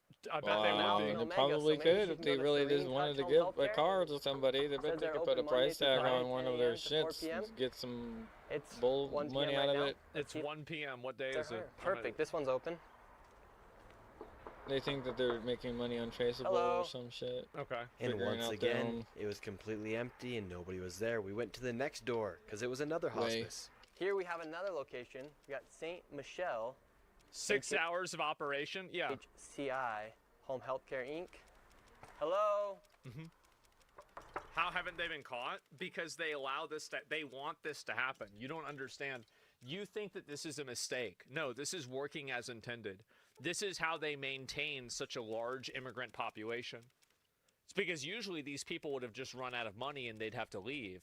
But this is the way that Right. they maintain these The people. Armada, right. It's by design. Exactly. No And one's well, here. they knew. Hello, sir. I wouldn't call it our. It's it's the joke's on us. Well, we were originally Type. looking for some hospice for Let our me put it grandma, like that. and then it turns out that all these locations are hospice and home health care locations, and a lot of these For hospice for who? grandma. For Dr. Oz? Yeah, for For Dr. Dr. Oz, look, Yeah, I for our got infinite grandma. money again. It'd be Grandma? it'd be That was pretty pretty good. quick. Take his grandma. I broke and the go to game. another buildings. Congratulations. And find the hospice. I want You know, money. This is stupid. Somebody You can't pay me. record me. Why can't I record you? You cannot. Oh, okay. Well, we were looking for Guardian of Okay, well. Angels. Well, did you see any Garden of Pay Angels me. on the doors? Nope, but they received and billed $4.8 Hey. million. Well, it's their problem. And but we do have yours actually. Mine? Yeah, yours is a KMD, right? Yes. Yeah. So we do have Hey, yours, me. and there are a lot of these. How many millions did I need? We don't have your official number because it wasn't posted on the CMS I'm making more website. money than Or on the- Somalians right now. Look at this, pay me. My name's Nick Shirley. They actually made like all this information in the data Elon public for Omar. everyone to see what was This is going how on in our Elon country 'cause Omar made her so much million. corruption's happening. Look, watch this. But it doesn't She look just like kept taking her money we out of could the find any pocket of your and putting it back information in, and on she CMS got $1 data million. set, but we do have you here. So This is is that how you concerning make that your money information while wasn't you reported to sleep. CMS? What information? This To the is CMS this is data. What information? how many mean? Set as far as the billing and how much money you guys receive from Medicare and Medi. This is how Bruce Banner makes his money. First, you have to research. Oh, that's what we have right here. No. This is better than crypto. Oh well, we went through all the data sets. I mean, it really is insane. I don't really understand exactly what's happening, but remember how I was trying to do it earlier, which is help us. $400 We'd love and it for wouldn't you to work. help us. Yeah. First, you have to research. Like you said the name, and you So- have a number, right? Yeah. Our caps from his casinos kind of played into infinite Wait, is he gonna favors. roach out on him? And you don't come to buildings. He's gonna like roach this, out on like him, man. like a Just FBI listen to the guy. roach. Oh, we're gonna get Listen to the proof. roach. Okay, well, We're can you calling tell all us- roaches Wait, so right now. wait, For instance, I don't know. Is We're this a calling good all guy roaches. or We're a gonna bad get $1 million guy? here. Well, you should because they're. I don't give a fuck. This is only completed You when should, we actually because get the they're money. Making you people like you who have a real business apparently getting a bad rap. You realize that, right? For instance, they because of received me. $1.3 million. You cannot They're compare. a There shell is not a company. fake news There's report. nothing No, in it's there. not a fake It's news. completely This is empty. no They fake received news. $1.3 million. You should cannot- care. What do you mean? If you're in this industry, I'd be pissed if someone was stealing Yeah, money, making me look bad. on your if lot. They're in my They industry, don't right? look me bad because I'm not It bad. does make you look You have bad because you're anything standing against next to my him and agency? you are answering Let's these go. Well, we were questions asking- fraudulently. Put my hands and Because he we're is in asking one of these questions. buildings, sir. Like we're I've talk watched of this now Miracle 5 Healing times. Hospice right there. They received $32,000 per beneficiary, yet their building's completely empty. call the FBI. Call the FBI. Who gives a fuck? I'm calling them right now. You know what the answer is. You know why. Of justice. I'm just doing Call my the job Justice as a citizen Department. to show people what's happening here in our country, because we're all paying a lot of money in taxes, and it turns out a lot of it's just going towards fraud. Lots going to bullshit. People really don't care, and it's not fair for the people who actually are paying their way and don't want to think about the IRS breathing down their throat.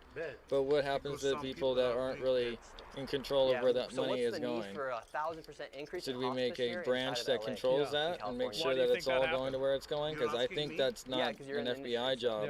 I think we need to make a new branch to fix this problem. Personally, like a space force, but we need a different department and quick. Call it the fraud force. I mean, this is fucking ridiculous. How come you're seeing such an increase in hospice care here?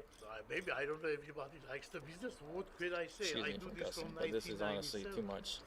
Good for you. People like him. Look at how old he is, and he's so brazen and broken into his ways that he literally thinks it's okay, and he knows who he is, and he'd rather think that.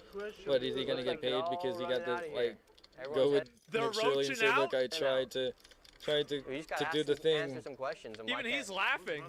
What? Look at all the people scattering out of And here. get like from both sides and be like, look. There's you know, over 80 people connected to one of This these is insane. motel rooms with no furniture, and they are, you know, getting 30,000 per person. It's millions of dollars. We come and knock on the door. It's an abandoned shell company. I don't say it's right. It isn't right, so it's not the point. Could It's you just answer the how. question, What do you what's know? the need for a 1,000% increase in hospice care here inside of LA, inside of California? You're in the industry, sir. You've known it. You know it better than me. You're asking me? No, I don't. You've been in it since 1997. You said. Yeah, but I don't. So what's the need for an increase? Maybe there is a lot of old people already. I don't know. 1,000% more old people. To say? A lot of old people are dying. Yeah. 1,000% more old people. Let me tell you like this. Dr. Oz? He's a fraud. He said Oh my God! No, it's after Dr. Oz. These people are ridiculous. I get okay. Now that's why he's mad about Dr. Oz. Is you ordered those weight loss pills and it didn't work out for you, and you've been pissed off about that ever since 2003. Oh my yeah, I get God. it. I get it. Yeah. Let me finish it.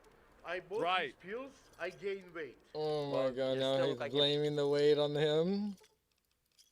Like Jared in the subway. I can't even believe it. You can't make this up, bro. I can always predict the fatty. He knew. Damn, that's crazy. He knew. Good call, honestly. I had no idea you were gonna say that, but pretty heavy. Even though I watched this, I didn't even hear that part. Because of Dr. Oz. Oh, you're fat because of Dr. Oz? Yes. I thought he was literally just like roaching out, like, and didn't. Now he's trying to make it so sound stupid. So he would just go away, I thought. But like, no, I guess you're making the sense now. Maybe he's trying to sue Dr. Oz because now he sees it on Nick Shirley. I don't know. This is crazy. Don't say this guy. Okay, it's so what's your crazy. name? It doesn't matter. What the internet has become. What have we done? To be honest, this is like, you know what he reminds me of? He's like those Dark Souls NPCs where it's like an NPC, they're yeah, helping you, but you also know that they're gonna try to push you over the ledge. Yeah, they're trying to kill you. Yeah, like right? when It's like, this is know? the perfect RPG companion. The completely morally gray, neutral, fat hospice scammer that also seems to kind of be okay. It's like Patches, exactly. Yes. With no name. What, you don't think there's any fraud? What's your name? My name's Nick Shirley. My name is John Boyajian. Okay, great. Okay. There is John a lot of Boyajian. going on, but it's not me. I don't. It's not me. I'm not the Yeah, we fraud never guy. said you were It's committing him. fraud. It's his. We're Look doing at the here. building Here, he goes right to. now, Thank you. standing next to you. Do you know where Guardian of Angels Hospice is? He No shits idea. himself Oh, because Angels that's of his Peace. name. Cool. Oh wow, they Right found it. there. See us in Well, room we asked you some questions, we might 235. be able to get you some business. And Are you it's the head honcho him. here or what? No, you're the head counter. It's Get out him. from here. All along. If there was a Scooby-Doo episode, you'd take off his mask, bro. Like, this is fucking insane. I thought you don't know who these I people honestly were, though. can't make this shit up. Give me my phone. Give me my phone, and now he's supposed to call the cops. I can't, you can't, he goes into the office of, This is what the fats do. you can't even They do this. believe it. They're so shifty and sneaky. They are. Every single. Oh my god. You literally cannot make it up. Alrighty. Light angel. Oh. Here he comes. I'm running. Look at him. What? I'm right here. Come here. I'm right here, sir. Oh my What's going god. Oh yeah, I know. All right, terrifying. Nick, Call run, 911? dude, run. For what? For what? Skrillex, Sir, we're just asking call questions. If 911 you want to now. answer them, you can answer them. Womp womp. We're just looking for Do guardian it. of angels. Hospice. We're trying to check Just quit being like Nike We're and looking just for do guardian it. of angels. You're American citizens, right? Of course, are you? Do you see any guardian of angels in here? Not yet. We're Then looking. get out of here. That's what we're looking for, sir. There's like 100 doors. This is just one door. Yeah, 100 doors. What's your problem with us asking people I don't know what about 100 simple door is. questions about where our tax What is the Honestly, 100th door? way that, so this is some Do we need advice to know for the Nick, is door? that if you have this issue again, Doors. go down the stairs, then go back up the stairs. If that doesn't work, Wait, this is the go down NPC stairs pathing? again, Path. and then go back up the stairs. NPC again. pathing. I guarantee you. These This are is gonna solve the Bethesda problem. games. He's talking about this shit right now. I don't. We're asking questions about where our Yeah, tax he'll This dollars is run that insane. out. He's Yeah, he's he'll in run a that lock. aggro. How are we harassing Yeah. people? Aggro lock. You gotta go away for a second and de-aggro and then come back and then sneak attack with a question Yeah, and but then people want he'll to kill give me you for information exposing fraud again. here in the United States. Why they want Oh god. Fraudsters don't. You literally just said it. Maybe even wear a mustache. Huh? Why are you just raising said your it. voice if you have nothing to hide? You think I'm hiding? Yes. What are you so scared about me? Yes. Yes. I just say yes. I'm not scared. Yes. I'm telling you don't harass You're the shaking. people. Why are you shaking? You're terrifying Because of I have a diabetes. Oh, okay. I have I a would've never diabetes. guessed. But you speak so fluent English Great. earlier, but now But you have so- a I need your diabetes. full names. Oh, you Diabetes. Oh, that's great. So now we're probably also paying for this parasite's And health care. hepatitis A and C. Isn't that There's great? no fucking We're diabetes. paying for this fat piece of shit to live in our country, scam us, Like and then we that. have to pay for his fat fucking food, and then we have to pay Diabetes for C. his fat fucking ass getting sick because he can't stop eating his fucking food that we're paying for. I know. You believe this? That's junk crap food. That's Fucking now the only thing that we can afford because it's anything The hell we anyone's doing buying with here? food stamps. It's fucking What are we stupid. doing with this? Full name. It's on there. It's all It's connected. amazing. I connected it all in this podcast okay. today, guys. I Sir, mean, I just we're couldn't asking believe you it. questions about. What's your full names? Oh wait, no, I could because I We're just lived it. Count Chocula. And you could see the school Guardian of food Angels in just this building. even when It's right Obama here. was president, like they didn't even really increase the quality That's of the what we're food. It doing. was just the same That's what we're food, but doing. like And you're getting mad maybe at the us. bread was a little different. And, I mean, it was We just can't crap. find it. Well processed.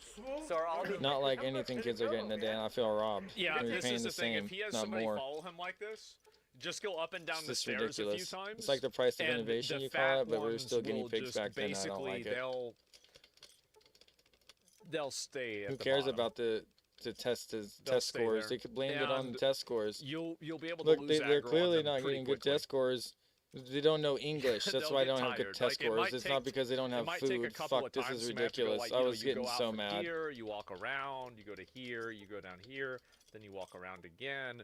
And I People don't don't think even this know how is to gonna read. happen more Gavin than once, Newsom's right? the governor and doesn't know how to read, and then he's gonna think he's gonna go down to the school districts and ask for a summary report of everyone's schooling and give me a good profile of any ethnic groups that need to have extra tutoring and help to learn English, anything like that. Nothing. He doesn't do anything like that. He wouldn't care. It doesn't affect him. Damn, bro! Wow, that's a lot, right? Look at this. Holy shit! Look at all that money. I'll be right back. Give me a second. Yeah, I know. Look at all this money. I'm What almost did I at tell 2 y'all? mil now. He didn't even go down the stairs. He See? didn't need to go down the You can't stairs go down because there. the wizardry is too Some really hard. nice cars for hospice. David rubbed off on him. Must be very lucrative because a lot of these businesses, these doors right here, have nothing Yeah, on I them. know. All the blinds are turned out. In places like Miracle up there, they have I am so tired of pressing received these two buttons, $1.3 by the million, way. yet there's absolutely nothing inside. This is what you call, well, Does the families of the hospice patients know? I'm sure 3 or 4 of them are. What about the rest? Like, you go to a place like this, it's a shithole. It's a shithole. People that put their parents or their kids in or their parents or their elderly people, if you don't have the money to put your person in a good place, you don't have the money to buy a Lexus. Yeah. Just how it is. It's true. Fair maxing. And Rise, you come out, you're welcome You by would do two anything nice else. BMWs, one right here, one right here, and inside of there, you have a whole plethora of Mercedes, Teslas, BMWs, you name it. But apparently, there's nothing fishy going on according to them. We then headed to the next hospice compound in search of Hospice of Caring Hearts, which billed $2.5 million. $2.5 million. However, when we arrived, it was nowhere to be found. That's a lot of money. There was a bunch of new hospices that had popped up. So this is how crazy this hospice fraud So is. the old one despawned and these ones respawned? Yeah. Here inside of California. That's exactly you have what's all happening. these They just keep businesses, respawning they and literally spawning, open a Osmond. business, they just put HFS, Hospice Care Inc. They don't have Just a sheet of paper. do anything with the storefront. And then you have another one right here, Relief Home Health Care. What are the numbers, Absolutely Mason? empty What are the numbers? inside. And then you have another one. Yep. SKH Home Health Care. They're just popping up everywhere. So this isn't some random thing that's happening here inside of California and Los Okay, I think I Angeles got and enough Van money, Nuys area. guys. Quite literally. We've been to You two think? I locations think. so far, and they're just popping up these home health I care, think. these hospice centers, Okay, so here, let's put and half they're of not it even in doing here. anything to try and hide. Well, you Walk gotta out. be fucking retarded. You find And out this real is quick how you we have a do nice it. car and a bunch of shitty kids to their parents. No, Time. I'm sure there's exceptions, but like, Okay, what do you so think how the long have I reality played? is, right? I mean, like you put the thing is that there's some people that always like to try to see the devil's advocate in things. I don't do that. I look at it and I'm like, this is probably what's going on. Like Okay, so one officially- of every $10 that gets spent on home health care going specifically to one city in the country, and that city's not even in Florida, which is the most popular destination for like retirement. We went for It's bullshit. 2 mil caps, It's basically obviously say 4 bullshit. mil There's caps because I could have obviously sat scam. there and did it another 5 minutes and gotten it up there. What they're doing. But It's 1 p.m. for the right sake of now. numbers, 6 hours and No one's working the front desk. playtime Inside this location 6:21:04. as well. So that's 6 hours, 21 minutes, and 4 seconds. We beat the You game have basically. absolutely Because now nobody you can inside. buy anything, We're just wondering. do anything you We're want. coming through Van 'cause you have Nuys. unlimited money. How come there's so many of these home So, health care, these there you hospices go. that are popping There's my up tutorial. everywhere? I'm going to What made you want to start be yours? right back. Like I said, husbandry with the geckos and Okay, toads. and how come you think there's One such second. a sudden rise of all these hospices and home health cares? I have no idea, honestly. Pretty lucrative business, or? I wouldn't say like that's that crazy. Because there's a lot of them. Yeah, I know. The same building, but now on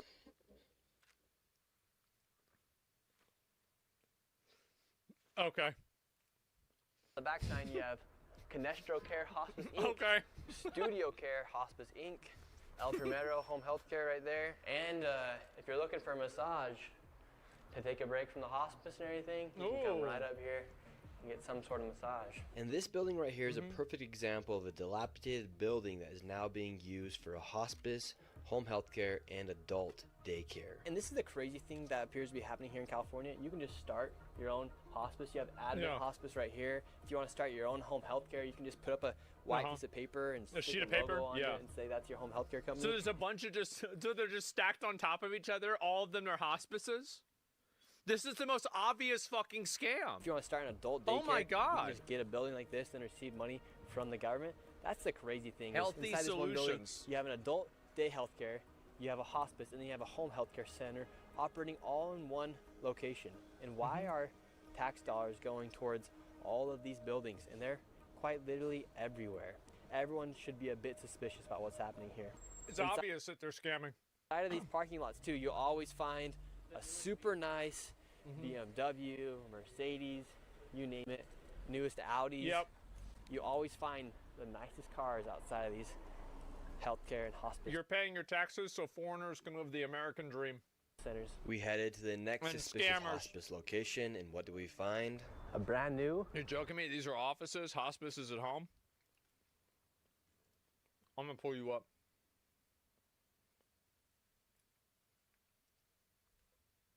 Why isn't there any furniture in the office? Well, Mercedes. No. Everywhere we go in this video, going No, around these that's hospice fine. and home healthcare centers, Good job, Nomad. there is a nice Mercedes or BMW. Yep. We have all-day hospice care, Health Elect Care, you have Edom Hospice, yeah. Lacar Home Health, and even back here, this is just one floor inside this building. you have Santa Rita Hospice. I don't know what the need is for all these hospice centers, but for instance, All Day Hospice back there, they billed $3.1 million.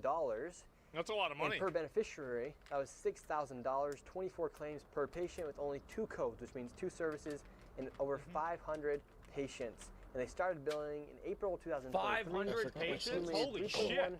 $million. But isn't that crazy how easy that was? Months. So maybe if you want literally less than 7 hours and I beat the game, guys. Open up a hospice, because there's a 1,000% increase in hospices opening up here inside of California, and you can go ahead and become a millionaire. Could you just answer, that's for instance, easy. I didn't know it was that easy. Holy shit. That there is $6,000 per beneficiary and 24 claims per patient with only 2 codes? Can you give us any information? Yeah. Okay, Yeah, we you just don't want wanna to be make sure- involved, If you want huh? anything to clarify, if you want to clarify anything? Okay. For this video, we really do about want right. to give each and every single person the opportunity to answer just quite literally the facts. All this information is coming straight is this from getting tolerated? the public databases. It's being allowed. And if they They refuse want to answer simple questions about businesses they're operating, I think that says a lot about what's going on behind the scenes. Now we are here outside of Healthy Life Adult Daycare. This place, over the past few years, has billed $19.8 million alone. Now let's go see if I can enroll my grandma. All right, let's Because get she it. needs some daycare. And this right here, Here we go. is the entrance of a building that's received over $19 million. So this is the location that's received over $19 million. $19 million. Kinda creepy, right? Wow. They say that right now we're here at 1:30. No adults are here. I wouldn't doubt that adults do come. A single person. You think I could have stayed up here alone? $19 million. All night long? No. It's because you guys. Kind of like North Korea. There's also like, Because of you guys. this is another big thing, is that there's a difference I do between this because soft of you fraud guys. and hard fraud. Do it for This the is lulz. probably soft I fraud, do it for you where guys. they're really getting the, like, they need probably like maybe $8 million, but they're getting $19 million. I mean, this so is it's beyond not like incompetent. it's 0 to 100. It is but like, it's like 30 what is the value that's to being $1 million? interpreted It's into like 100. if I go a post-apocalyptic economy, it break the bank at $1 million.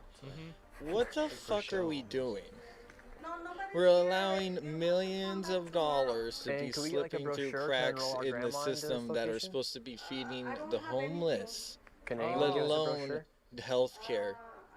In California, we knew 20 million or $1 billion was supposed to be going to health care. fraudulent, because you do see that it sorry. is operating. There were people working inside there, but the fact Excuse that me. there's just businesses like these popping around everywhere. Okay, and this is what they it's look supposed like to outside. not. I mean, we don't know how much of is a lost location in that healthcare. receives Jeez. 19 It's radicalizing a Here, let me pause it for a second. In healthcare alone, we have no idea yet. I mean, the audit has to be done because Gavin Newsom wants to play Dr. Oz. Oh, he's targeting the Armenian community. Bro. Can we just get a problem solved, Gavin? Like, I mean, shit out of me, honestly. man. Good. Good. You should It be doesn't make radicalized, sense yeah. why somebody like that is in over the office. past You few can't years. even Yet literally the building looks compose. completely, almost dismantled out here.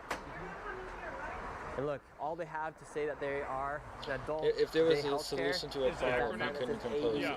HC. Because he's and there too was busy people working thinking inside of it. We have the phone number about right here. reading the Darren's problem. gonna go ahead and give a phone But call and he see won't if somebody face the from problem inside because answers. he's too cool to face the problem. Because the problem has probably been there this long and it'll be there after him. So to him, he was just supposed to be this guy that was just in and out, maybe like a class clown. And now people are actually asking him to do something, and he won't. Guarantee you he won't. And now he wants to run for president, but he won't because he'll back down because of how much fire he's under. I guarantee it, he will fold. And this is, I've seen it time and time again when it comes to these people and politicians and what. What we doing? I mean, you can't even read a speech without it being underlined. Are you kidding me? And then you're gonna like literally attack Trump constantly on your YouTube feed like it's some type of like moral justice that you do this for yourself. Because you're going to be running for president, so you're literally taking time out of your day to post against the president when you should be working with the president. Any president, it's literally the helping hand of the people to get these problems handled. That like just But sees we their bank won't. account. You'll for sit information. there and you think There are that people inside he's right the now, the enemy phone's or just ringing. Orange Man's bad. Trump derangement syndrome. It's just There you have it it. never They ends. have an inbox And available we need to a new take governor. in a This is voicemail. insane. And another thing to take note of is Gavin Newsom right now in Poly Market. He is the leading nominee